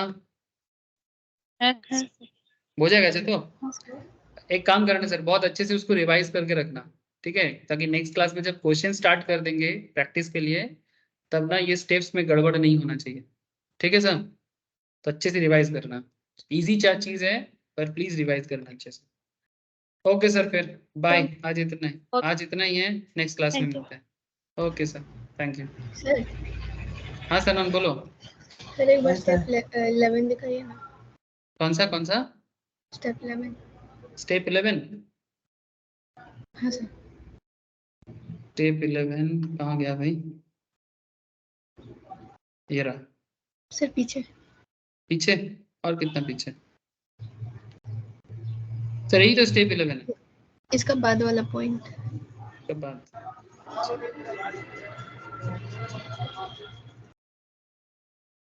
ठीक है, हो गया। हो गया? ठीक है हाँ सर, सर, ठीक है, thank you sir. Okay sir, bye sir.